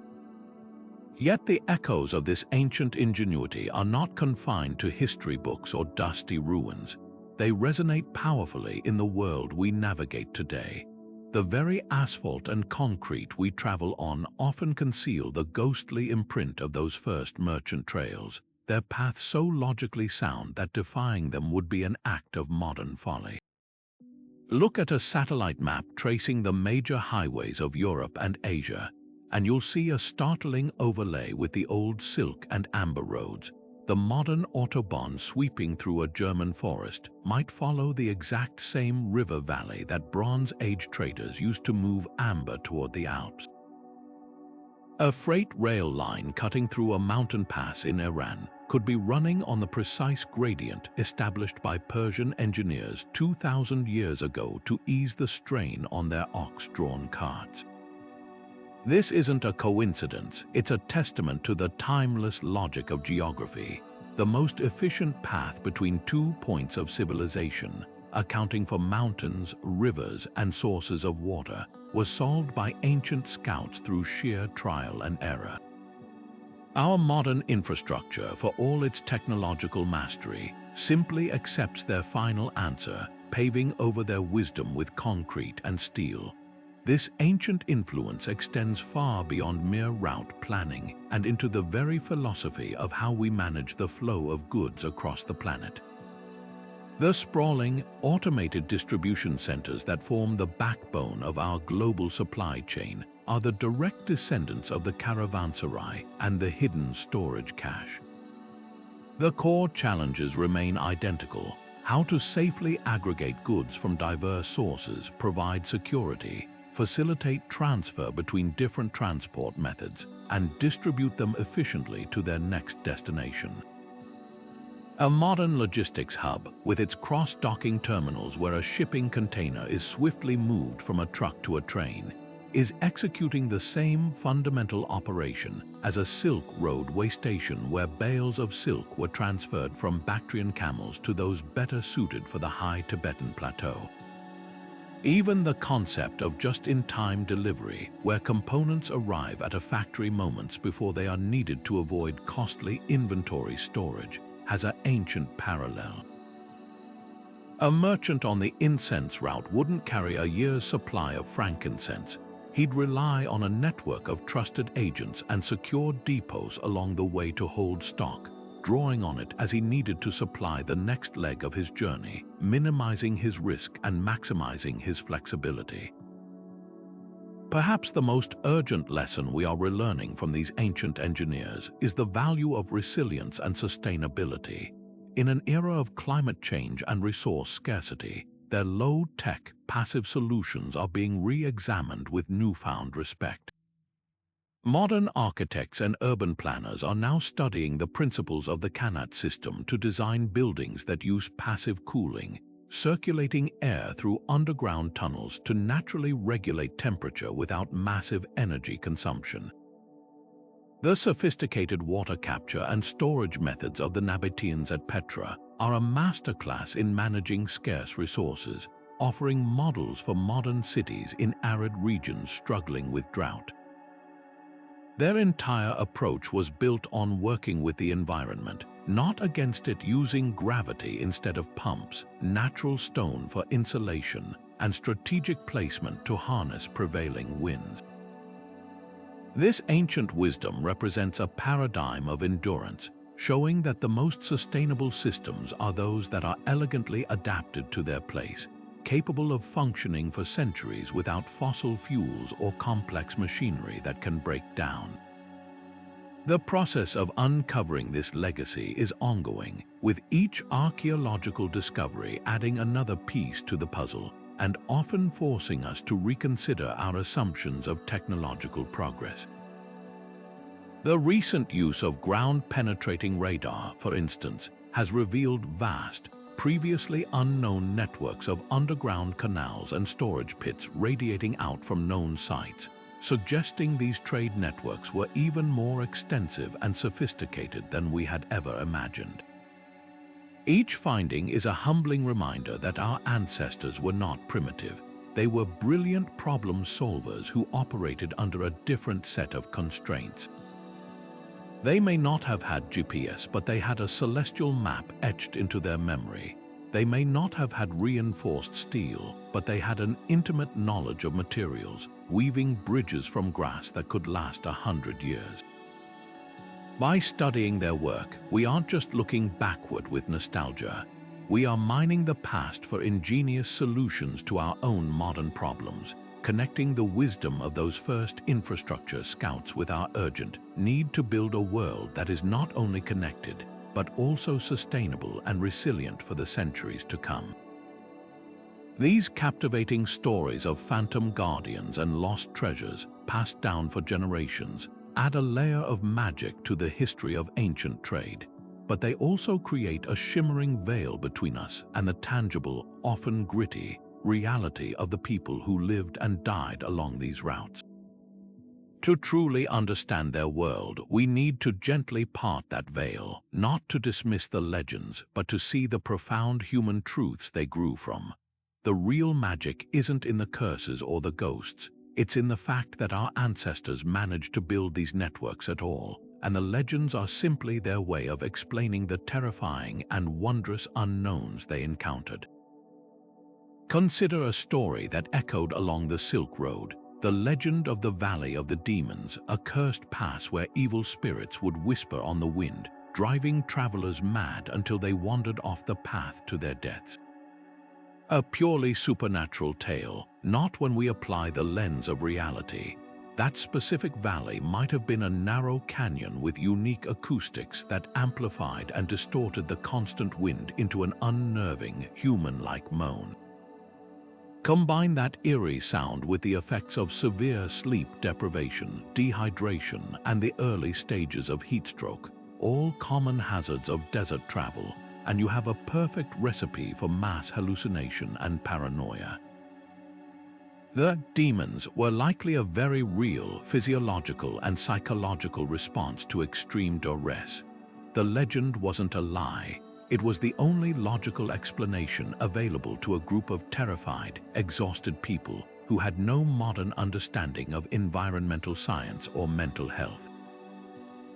The story then served a vital purpose. It became a warning label on the map. To hear that a pass was haunted was to understand, in the language of the time, that it was acoustically strange, psychologically taxing, and best avoided by those without a very experienced guide. The same principle applies to tales of hidden treasure, stories of entire caravans laden with gold and jewels vanishing without a trace in the desert fueled countless quests for lost wealth. While a hoard of coins may occasionally be found, the reality behind these myths is often more tragic and more fascinating. A caravan didn't just blink out of existence. It likely fell victim to a sudden, massive sandstorm, a haboob, that can bury everything in minutes under meters of shifting sand, creating a perfect, natural tomb that archaeologists are only now beginning to locate with satellite technology. Or perhaps they took a fatal wrong turn after a landmark was erased by a rock slide, missing a critical water hole by just a few miles and succumbing to thirst. Their treasure wasn't a king's ransom in gold, but their everyday goods, bolts of silk, jars of incense, and sacks of pepper that would have been priceless to their families back home. The romantic myth of treasure obscures the more poignant reality of profound personal loss and the immense risk every single merchant undertook. Their vanished cargo was someone's life savings, their family's future, extinguished not by a curse, but by the brutal, indifferent power of nature. Archaeology acts as our greatest tool in this separation of fact from fiction, providing silent but eloquent testimony that often contradicts the grander myths. Take the legendary city of Ubar, known in Islamic tradition as the Atlantis of the Sands, a fabulously wealthy hub on the incense route said to have been swallowed by the desert as divine punishment for its wickedness. For centuries, it was considered a purely mythological place. Then, in the early 1990s, satellite imagery and ground excavations revealed its reality. There was no evidence of a city suddenly consumed in a cataclysmic event. Instead, archaeologists found the ruins of a modest fortress and trading post that had a much more practical and equally dramatic demise. The city's wealth was built on its control of a scarce resource, water, drawn from a large limestone cavern beneath it. Over centuries of use, this cavern finally collapsed, taking much of the structures above with it. The city didn't vanish in a day. It slowly sank due to the failure of the very infrastructure that gave it life.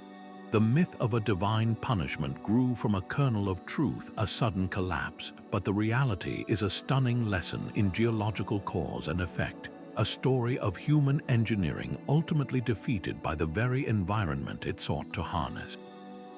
By peeling back these layers of legend, we don't diminish the past, we humanize it. We exchange stories of magic for evidence of breathtaking courage and resilience. The supernatural guardian of a mountain pass loses its mystical aura, only to be replaced by the very real, documented presence of a local tribe hired by a trading guild to patrol that area and keep it free from bandits, an early form of private security. The cursed path that no one returned from is revealed to be a route lacking a critical water source, a fact known only to a few who kept it secret to maintain their monopoly. This process allows us to appreciate the true genius of these networks. Their greatest achievement wasn't surviving encounters with monsters, but their relentless, innovative battle against very real, quantifiable obstacles. They fought desertification with hydrology, banditry with fortification, and isolation with communication. They built a connected world with nothing but ingenuity, grit, and an intimate conversation with the stars and the stones. The truth, it turns out, is far more impressive than any myth could ever be. But beyond the grand architecture of roads and the strategic placement of waystations, the day-to-day survival and success of these ancient enterprises hinged on a less visible layer of brilliance, the tools and technologies carried in every merchant's pack and built into every trading post. This was a world of quiet, practical innovation, where a single material breakthrough or a clever mechanical trick could mean the difference between profit and catastrophe. The true marvel isn't just that they traveled these vast distances, but how they managed to do it so effectively with the resources they had. Their toolkit was a masterpiece of adaptation, born from centuries of accumulated wisdom and a deep understanding of their materials. Consider the very fabric of their journey, the containers, transporting liquids like wine, olive oil, and water across deserts and oceans was one of the most fundamental challenges. A leaking amphora didn't just mean a loss of valuable product. In the middle of a desert, it could mean death. The solution was a multi-layered art form. Potters developed incredibly refined clay mixtures and firing techniques to create stronger, less porous ceramic vessels. But the real secret was in the lining. Many amphorae were meticulously sealed on the inside with pitch, a tar-like substance derived from pine resin. This created a completely waterproof barrier, preserving the contents from evaporation and contamination. For even more precious liquids like rare perfumes or medicinal oils, they might use a glass vial sealed with a cork and then dipped in wax, a method so effective we still use a version of it today. This wasn't just crafting, it was applied chemistry, a quiet revolution in preservation that allowed economies to fluidly connect across continents. The challenge of weight was another constant battle. Moving multi-ton blocks of marble or hundreds of amphorae of grain required more than just muscle. It required mechanical genius. While we often picture thousands of slaves dragging stones with ropes, the reality was far more sophisticated. The invention of the pulley was a transformative leap, but its true power was unlocked with compound systems. By threading a rope through multiple pulleys, a setup called a block and tackle, a small team could multiply their pulling force exponentially. This principle was harnessed in cranes, which used human or animal power walking on a large treadmill to wind the rope, lifting enormous weights with a controlled, efficient motion. But perhaps even more clever was the use of the counterweight. In loading docks from Rome to Alexandria, massive cranes employed counterweights made of stone or lead. By carefully balancing the load, a single operator could swing a heavy cargo net from a ship's hold onto a waiting cart with a precision and safety that minimized breakage and sped up the entire process of transfer. This invisible physics, this understanding of leverage and balance, was the hydraulic lift of the ancient world, turning chaotic, back-breaking labor into a streamlined logistical operation. Perhaps the most unsung hero of ancient trade technology was metallurgy. The quality of every tool, every weapon for defense, every nail in a cart, and every coin for transaction depended on the skill of the blacksmith. Across the ancient world, smiths engaged in a constant, competitive innovation to produce stronger, sharper, and more durable metal. The development of steel, an alloy of iron and carbon, was a pivotal moment. Techniques like pattern welding, where rods of iron and steel were twisted together and forge welded, created blades that were both flexible and capable of holding a razor-sharp edge, essential for clearing overgrown paths or defending a caravan. But it wasn't just about weapons. The development of more durable bronze alloys for bearings and axles meant that carts could carry heavier loads for longer distances without breaking down. The precision crafting of sturdy metal tools, adzes, saws, and hammers allowed for the rapid repair of ships and wagons at waystations, minimizing costly delays. This relentless refinement of metal was the bedrock of all other technologies, the invisible enabler that made everything from construction to commerce not just possible, but efficient and reliable. What is most striking about these innovations is their seamless integration. A traveler resting at a Caravansarize wouldn't have marveled at the pulley system drawing water from the well. It was just part of the background. A merchant wouldn't have pondered the complex alloy of the axles on his cart. He simply expected them to hold. This is the defining characteristic of truly great infrastructure technology. It becomes invisible in its perfect functionality. It doesn't demand attention, it simply enables. These were not inventions for show. They were quiet, relentless responses to very real problems of friction, weight, decay, and time. Each one, from the wax seal on a bottle to the counterweight on a crane, shaved off a little more risk, saved a little more effort, and increased the margin of success by another fraction. Cumulatively, this cascade of small solutions built up into an overwhelming force, a tide of efficiency that allowed humanity to overcome the immense tyrannies of distance and geography, proving that the most profound revolutions are often built not from one grand invention, but from 1,000 perfect little ones. Beneath the grand narrative of emperors and empires, silk and spice pulsed the true lifeblood of these routes, a complex, mobile society on the move.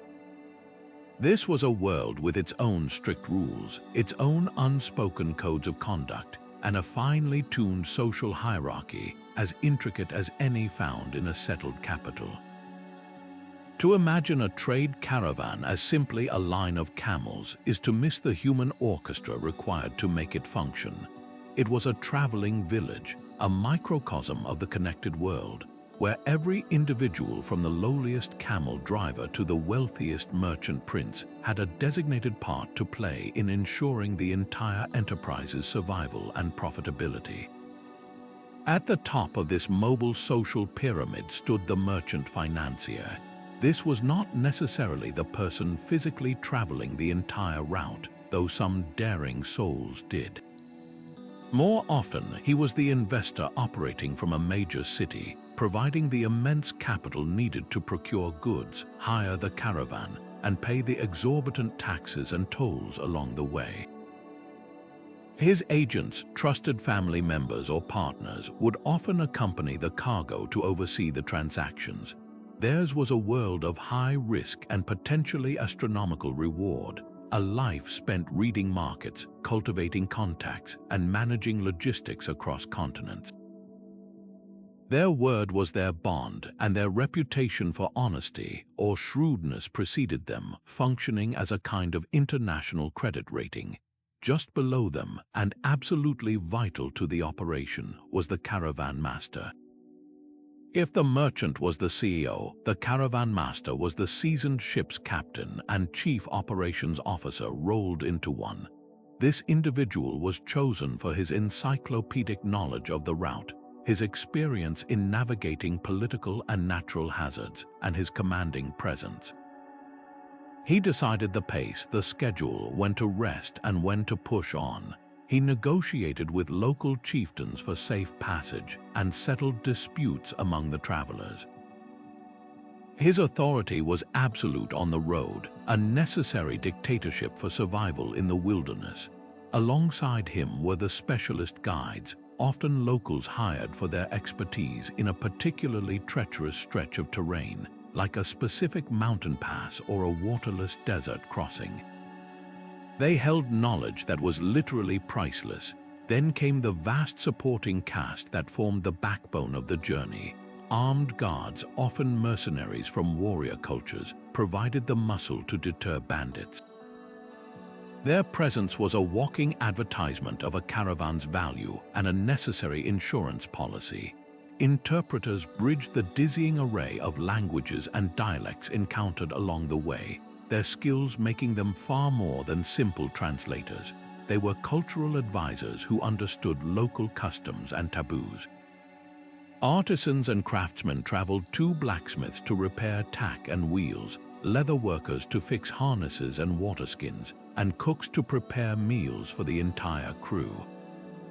Finally, there were the camel drivers and laborers, the unsung heroes who endured the brunt of the physical hardship, loading and unloading tons of cargo, tending to the animals, and setting up camp each night. Theirs was a life of grueling toil for modest pay, but they were the engine without which the entire machine would grind to a halt. This social stratification was not left behind at the city gates. It was meticulously baked into the very infrastructure designed to support them. The Caravansarize, that sanctuary in the wilderness, was a physical manifestation of this hierarchy. While its outer walls promised universal safety from external threats, its internal layout reinforced the social order. Wealthy merchants and their agents would typically have access to small, private cells or rooms on an upper level, offering a modicum of privacy and security for their persons and their most valuable goods. The caravan master might share this space or have a designated area from which to oversee the courtyard. Down below, the cavernous central courtyard was the domain of the working crew. Here, amidst the animals and the organized chaos of repairs, the guards, drivers, and laborers would roll out their sleeping mats together. They slept next to their charges, a practical arrangement that also emphasized their role as protectors and caretakers of the caravan's physical assets. This segregation wasn't necessarily seen as cruel. It was a practical reflection of different needs and status. The merchant needed quiet to calculate accounts and negotiate deals, while the driver needed to be close to his camels to respond to any distress in the night. The Caravansarize, in its design, held a mirror to the society it served, providing differentiated comfort while ensuring the entire ecosystem, from top to bottom, could function and rest.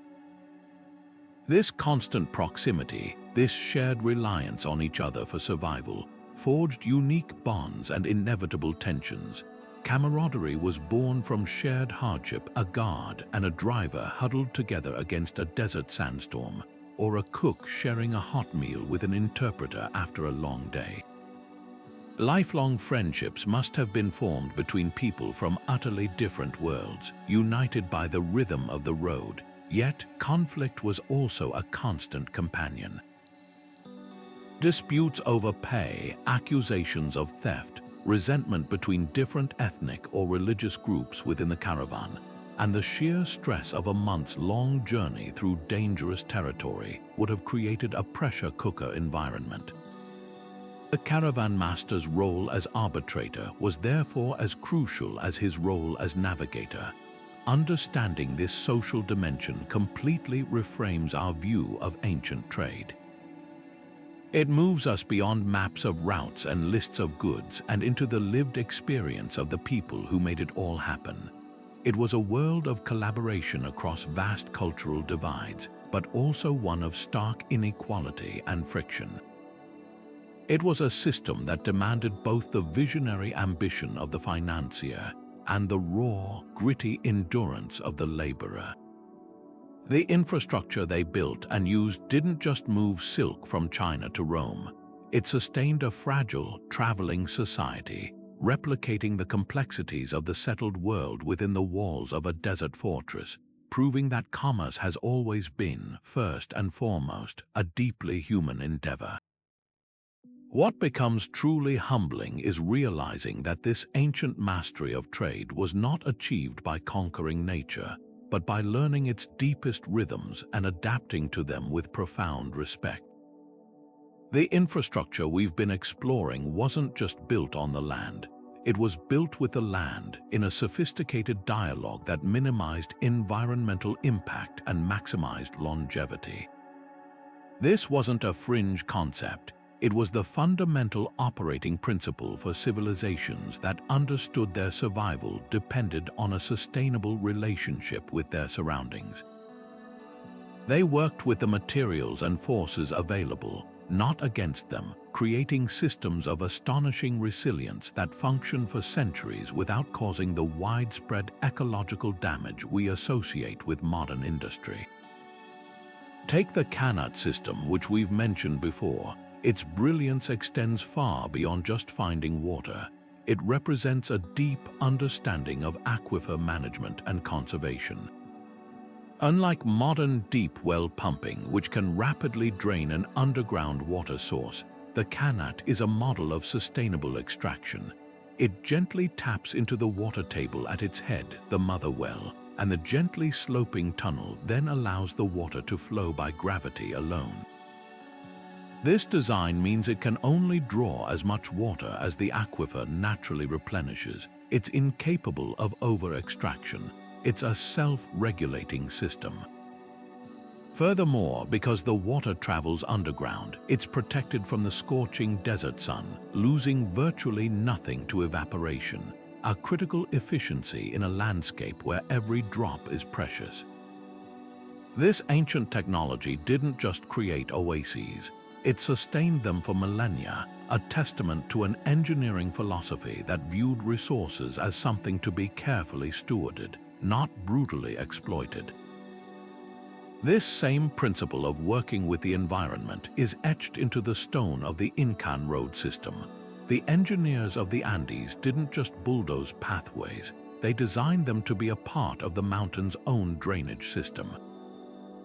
They understood that water is the primary force of erosion, especially on steep slopes.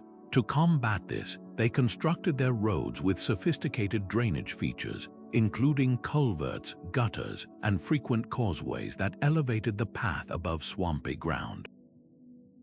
On steeper inclines, they built steps and switchbacks not only to make the ascent easier, but to break the flow of water and prevent it from gaining the destructive power to wash the entire road away. They even used a technique called ramping, where they would fit stones together in a way that allowed for slight movement during earthquakes or freezes, preventing cracks and collapses. The road was designed to flex and breathe with the living mountain beneath it, a stark contrast to our modern rigid asphalt that cracks and buckles under geological stress. This sustainable mindset extended to the very materials they used. There was no global supply chain shipping standardized concrete or steel. Builders were forced to be hyper-local, using what was immediately at hand. In the desert, this meant sun-dried mud bricks and sandstone. In forested regions, it meant timber and thatch. In the mountains, it was the endless supply of rock, carefully quarried and fitted. This wasn't just a matter of convenience. It created infrastructure that was visually and physically harmonious with its setting. a Caravansarize built from the same reddish sandstone as the surrounding desert cliffs would blend into the landscape, offering a form of natural camouflage. But more importantly, when these structures were eventually abandoned, their materials could simply return to the earth without leaving behind alien, non-biodegradable waste. The entire life cycle of the construction was local and circular by necessity, leaving a remarkably light footprint on the planet.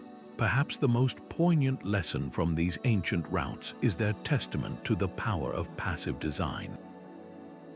Without fossil fuels to power machinery, every single process had to be driven by natural forces.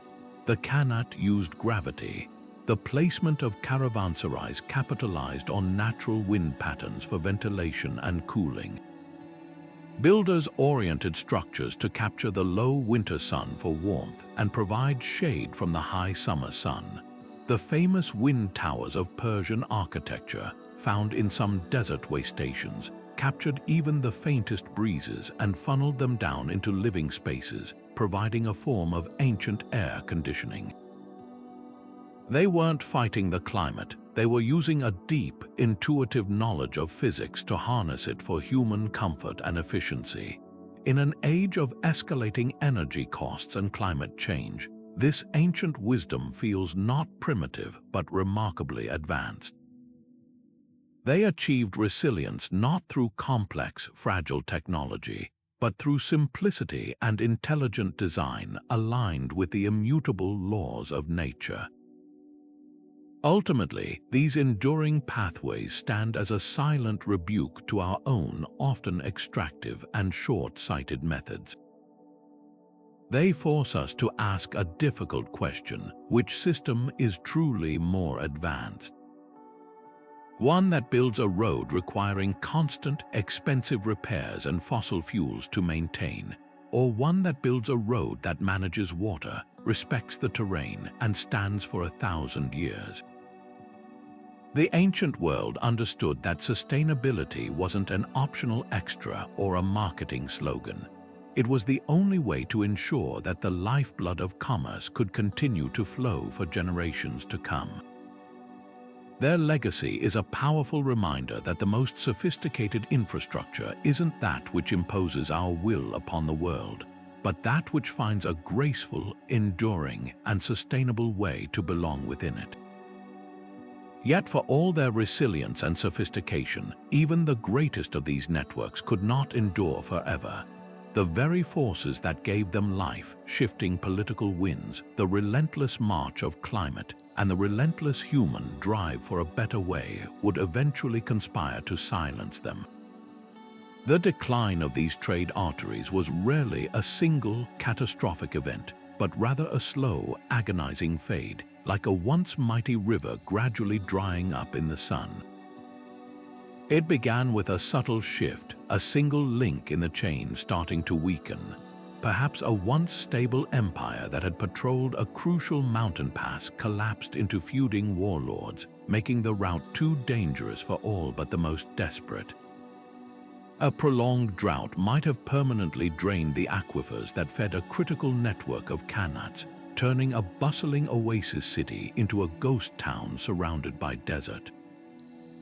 Or a new, more efficient technology, like the advanced maritime navigation that allowed European ships to sail directly to the spice sources of the East, would simply render the slow, costly overland journey obsolete.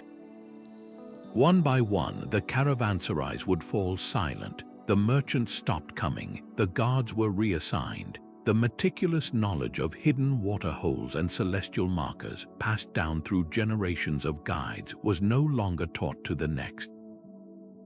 The sands of the desert, the silt of the rivers, and the relentless green of the forests began their patient work of reclamation, swallowing roads, burying waystations, and weaving a blanket of forgetting over the entire intricate system. The myths remained, of course, whispers of cities of gold and cursed valleys, but the physical reality, the stone and mortar proof of this connected world, vanished from human memory, becoming its own kind of legend. This great forgetting lasted for centuries, a long winter for these pathways of civilization. But the human urge to uncover, to piece together our own story, is just as powerful as the urge to trade. The rediscovery began not with a shovel, but with a text. Renaissance scholars, poring over newly translated ancient Greek and Roman manuscripts, read vivid accounts of the Silk Road and the Amber Road. They initially dismissed them as fanciful exaggerations, travelers' tales as mythical as the stories of griffins and monopods. How could such vast, organized networks have existed without leaving a single trace on the modern map?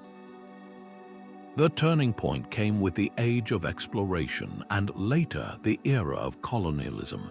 Intrepid adventurers and archaeologists, armed with these ancient texts as their guides, began to venture into the deserts of Central Asia and the jungles of Southeast Asia. They were the first outsiders in 1,000 years to lay eyes on the ruins of Petra, to stumble upon the colossal Buddhist statues of Bamiyan, and to trace the faint, overgrown ruts of Roman roads in distant provinces. They weren't just finding isolated monuments, they were uncovering the skeleton of a global body, piece by staggering piece. Each excavated Caravansarize, with its pottery shards from China and coin hoards from Rome, was a silent confirmation that the ancient chroniclers were not telling tales. They were reporting on a world more interconnected than anyone had dreamed. The process of uncovering this lost world has accelerated at a breathtaking pace, supercharged by technology that would seem like magic to those early explorers.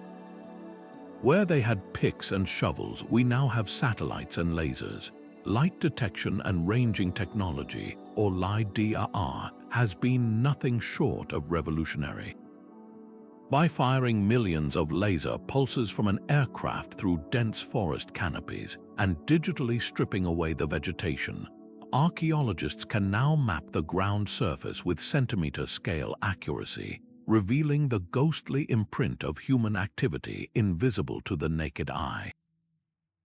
In recent years, LiDAR has uncovered vast, unknown Mayan cities in the Guatemalan jungle, complete with elevated highways and complex irrigation systems.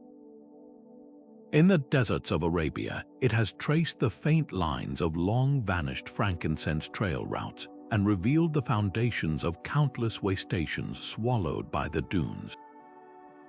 Each pass of the laser scanner is like turning on a light in a dark room, illuminating a floor plan of history we never knew was there.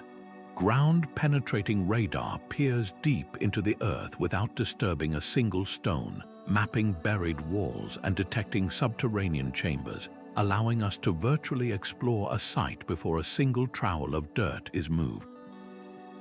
This isn't just about finding new sites, it's about understanding the scale and complexity of the ones we already know, revealing that a solitary ruin was actually the core of a sprawling ancient metropolis.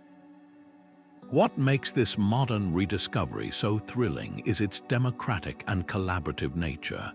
Where once this was the domain of a handful of intrepid individuals, today it involves a global community.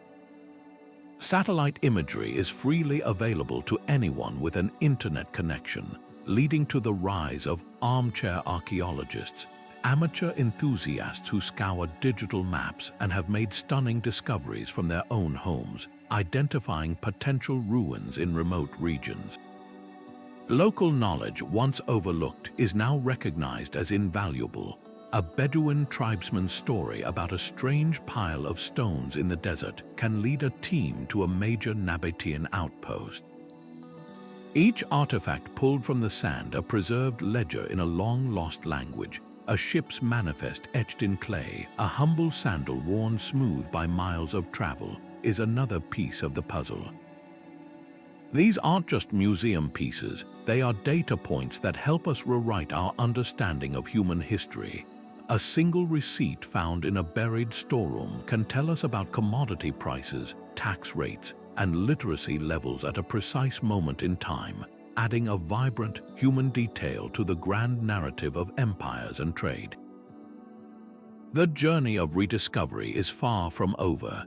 With every technological advance and every new patch of Earth scanned, we are pulling back the curtain on a forgotten world, proving that the most astonishing stories aren't always those we've been telling, but those we are only now finally learning how to hear.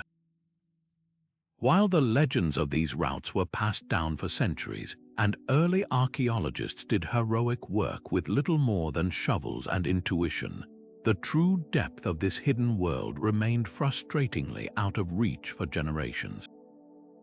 We could study the grand monuments and follow the obvious paths, but the subtle, underground, and long-buried components of the network, the secret cisterns, the administrative outposts, the true scale of a Caravansarize complex were invisible, leaving massive gaps in our understanding.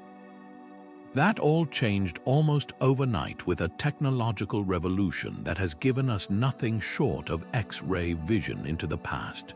We are no longer just scratching the surface. We are seeing straight through it, mapping a lost world from the sky and from space without ever breaking the ground. The most transformative of these tools is light detection and ranging, or LiDAR. Imagine being able to fly over a dense, impenetrable jungle or a vast, featureless desert, and with the flick of a switch, digitally strip away every single tree, every bush, every layer of sand. That is the magic of LiDAR. An aircraft or drone flies over a target area, firing millions of laser pulses every second at the ground. By precisely measuring how long each pulse takes to bounce back, a computer can build an exquisitely detailed, three-dimensional map of the bare Earth, revealing the subtlest human alterations to the landscape. In the jungles of Cambodia, this technology didn't just find a few new temples. It revealed the entire sprawling metropolitan area around Angkor Wat, with its sophisticated water management system of canals and reservoirs, proving it was one of the largest pre-industrial cities in the world. In the deserts of Arabia, LiDAR has traced the faint, ghostly lines of frankincense trail routes that are completely invisible from the ground, leading teams directly to the buried foundations of forgotten waystations and watchtowers. It's like watching an invisible ink message appear under a blacklight, revealing a complete sentence where we once saw only a blank page. But you don't always need a laser from an airplane. Sometimes the best view is from a satellite orbiting the planet. The proliferation of high-resolution satellite imagery, much of it freely available to the public, has democratized discovery. This has led to the incredible phenomenon of armchair archaeologists, where enthusiasts and researchers sitting at their home computers scan thousands of square miles of digital landscape, looking for telltale signs of human activity. A faint circular discoloration in a field in Turkey might be the outline of a buried Hellenistic fort. A straight, shadowy line cutting across a modern farm in England could be a lost Roman road, its stone foundation affecting the growth of the crops above it.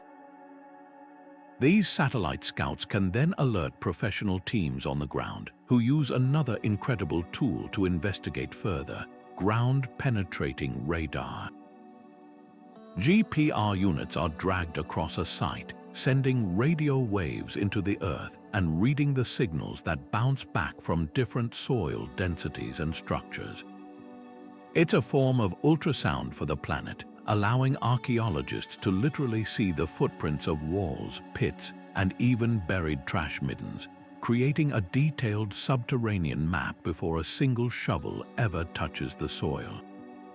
The power of these technologies isn't just about finding new sites, it's about reinterpreting the ones we thought we already knew.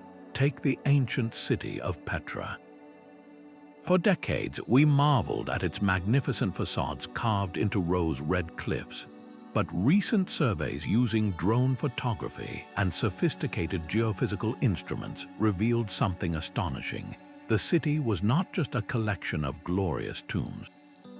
The scans showed extensive, buried remains of sophisticated pipe systems for fresh water and sewage, grand gardens, and large, freestanding structures that were probably markets and homes, all hidden beneath the sand.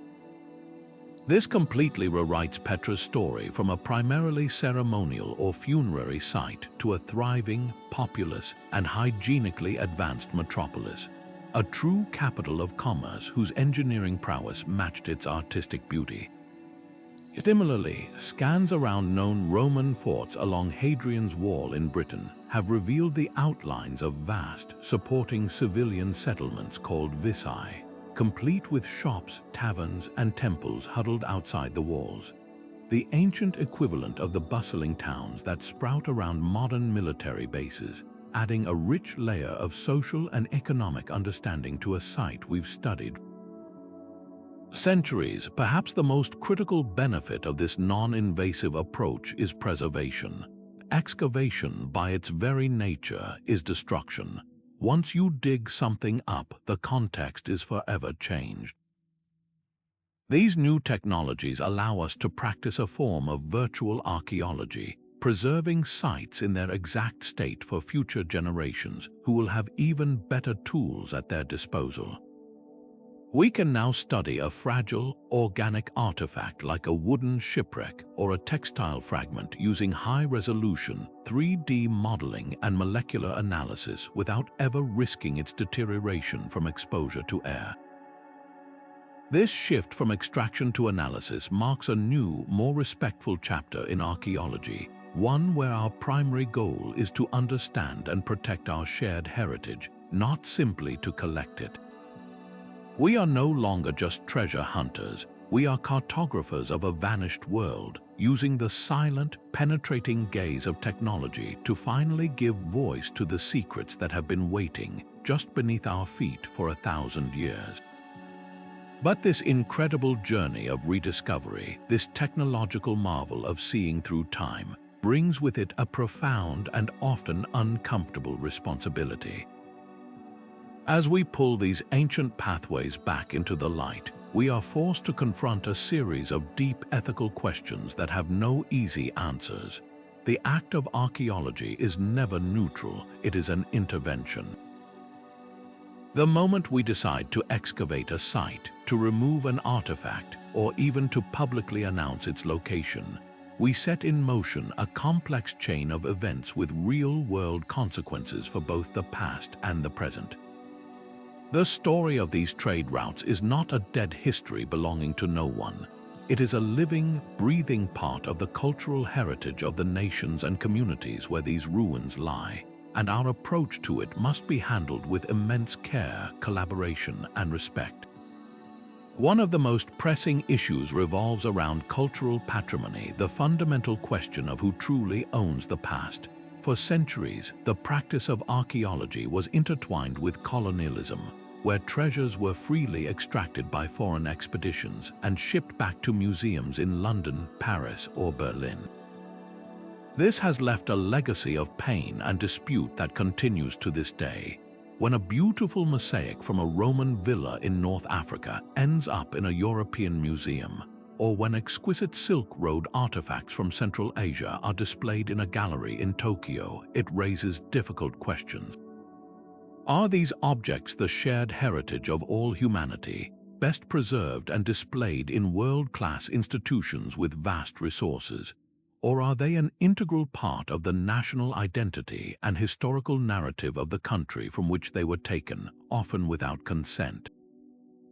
There is no simple answer, but the modern ethical standard is shifting powerfully toward restitution and partnership. This means more and more institutions are engaging in dialogues about repatriating culturally significant objects and, crucially, ensuring that future excavations are conducted jointly with local archaeologists, with any finds remaining in their country of origin. It's about moving from a model of extraction to one of collaboration, ensuring that the communities most connected to this history are the primary stewards and beneficiaries of its discovery. Beyond the ownership of objects, there is the equally vital issue of preserving the sites themselves. The moment a long-buried caravanserai or a forgotten stretch of road is uncovered, it becomes incredibly vulnerable. Exposure to the elements after centuries of protective burial can cause rapid deterioration, but a far greater threat often comes from our own curiosity. Publicizing the location of a newly discovered site can trigger a flood of tourism, and while this brings economic benefits, it can also be devastating. Unregulated foot traffic erodes ancient pathways and fragile walls. Souvenir hunters pocket pottery, shards, and coins, destroying the archaeological context that is essential for understanding them. The graffiti that now scars monuments from Egypt to Peru is a tragic testament to this disrespect. The ethical response isn't to hide these discoveries away, but to develop sustainable models for cultural tourism. This involves working with local communities to build protective infrastructure like walkways and viewing platforms, creating visitor centers that educate the public on the importance of preservation, and carefully managing the number of people who can visit a sensitive site at any one time. The goal is to share the wonder without loving these places to death. This conversation inevitably leads us to the people who live in the shadows of these ruins today. An archaeological discovery can transform a remote, struggling village. It can bring jobs as site guards, tour guides, and hospitality workers. It can instill a powerful sense of pride in a community's unique heritage. But this windfall is not guaranteed, and the impact is not always positive. If the development is controlled by outside corporations or government agencies with little local input, the profits can bypass the community entirely, leading to resentment and exploitation. The influx of wealthy foreign tourists can also drive up the cost of living for locals, pricing them out of their own markets. The ethical imperative here is to ensure that archaeological work is not just about studying the past, but about investing in the present. This means prioritizing the hiring and training of local workers, supporting community-owned businesses, and funneling a fair share of the revenue generated by tourism back into local schools, hospitals, and infrastructure.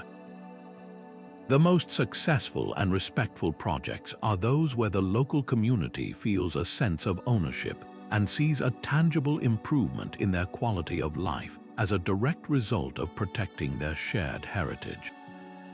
Ultimately, the study of ancient infrastructure is more than an academic pursuit. It is a bridge between worlds. It connects us to the ingenuity of our ancestors, but it also connects us to our global neighbors in the present.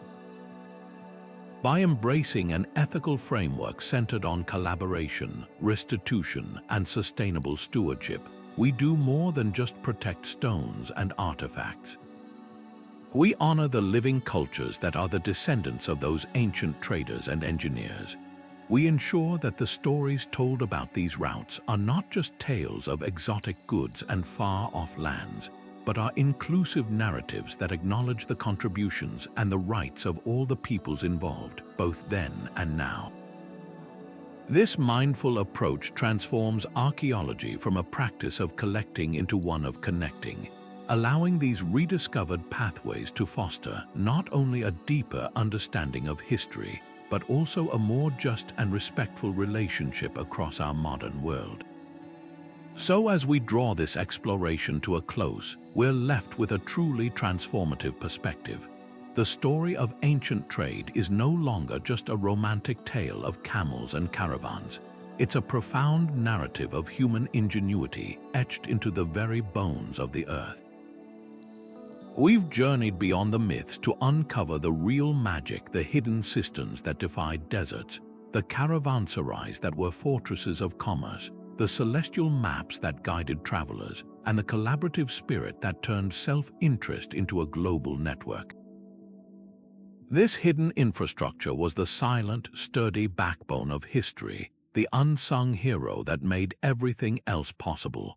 It was the physical manifestation of our deepest drive to reach beyond the horizon, to connect with strangers, and to build something greater than ourselves. These routes were the original World Wide Web, a tangible network that wove together continents, cultures, and destinies long before the digital age was even a dream. The legacy of these pathways is far more than a collection of ruins. It's a living, breathing lesson in resilience and adaptation. The ancient engineers who harnessed gravity to create canats, who wove bridges from grass, and who carved roads through impossible mountains were masters of sustainability. They didn't fight their environment, they listened to it, learned from it, and worked in harmony with its forces. In an era facing its own monumental challenges of climate and connection, their wisdom feels not antiquated but astonishingly relevant. They teach us that the most enduring solutions are often elegantly simple, built on a foundation of deep understanding and respect for the world around us. Their achievements stand as a timeless testament to what we can accomplish through collaboration, long-term thinking, and a shared commitment to a common goal, principles that are just as vital for navigating our own complex world today. This incredible journey through the past reminds us that history is not a static record of dates and dead empires, but a dynamic, unfolding story that we are still actively rediscovering. Every scan from a satellite, every fragment of pottery analyzed, and every local legend investigated adds another piece to the puzzle, continually reshaping our understanding of who we are and where we come from. The work of piecing together this grand narrative is a collective endeavor, one that connects archaeologists in the field, historians in archives, and enthusiasts like you, bringing your curiosity and wonder to the conversation. It's a powerful reminder that the drive to explore, to ask questions, and to seek connections is the very thread that binds humanity across the centuries. Now we'd love to hear from you. Which of these ancient trade routes captures your imagination the most? Is it the sprawling, legendary web of the Silk Road, the glittering, specialized trail of the Amber Road, or perhaps another fascinating path like the Incense Route or the Trans-Saharan Network? Share your thoughts and any questions you have in the comments below. Let's keep this exploration going together. If you enjoyed unraveling these mysteries with us, please show your support by liking this video and subscribing to the channel for more deep dives into the hidden corners of history. Your engagement is what makes this community so special. Thank you for your time and your curiosity. Until our next adventure into the past, take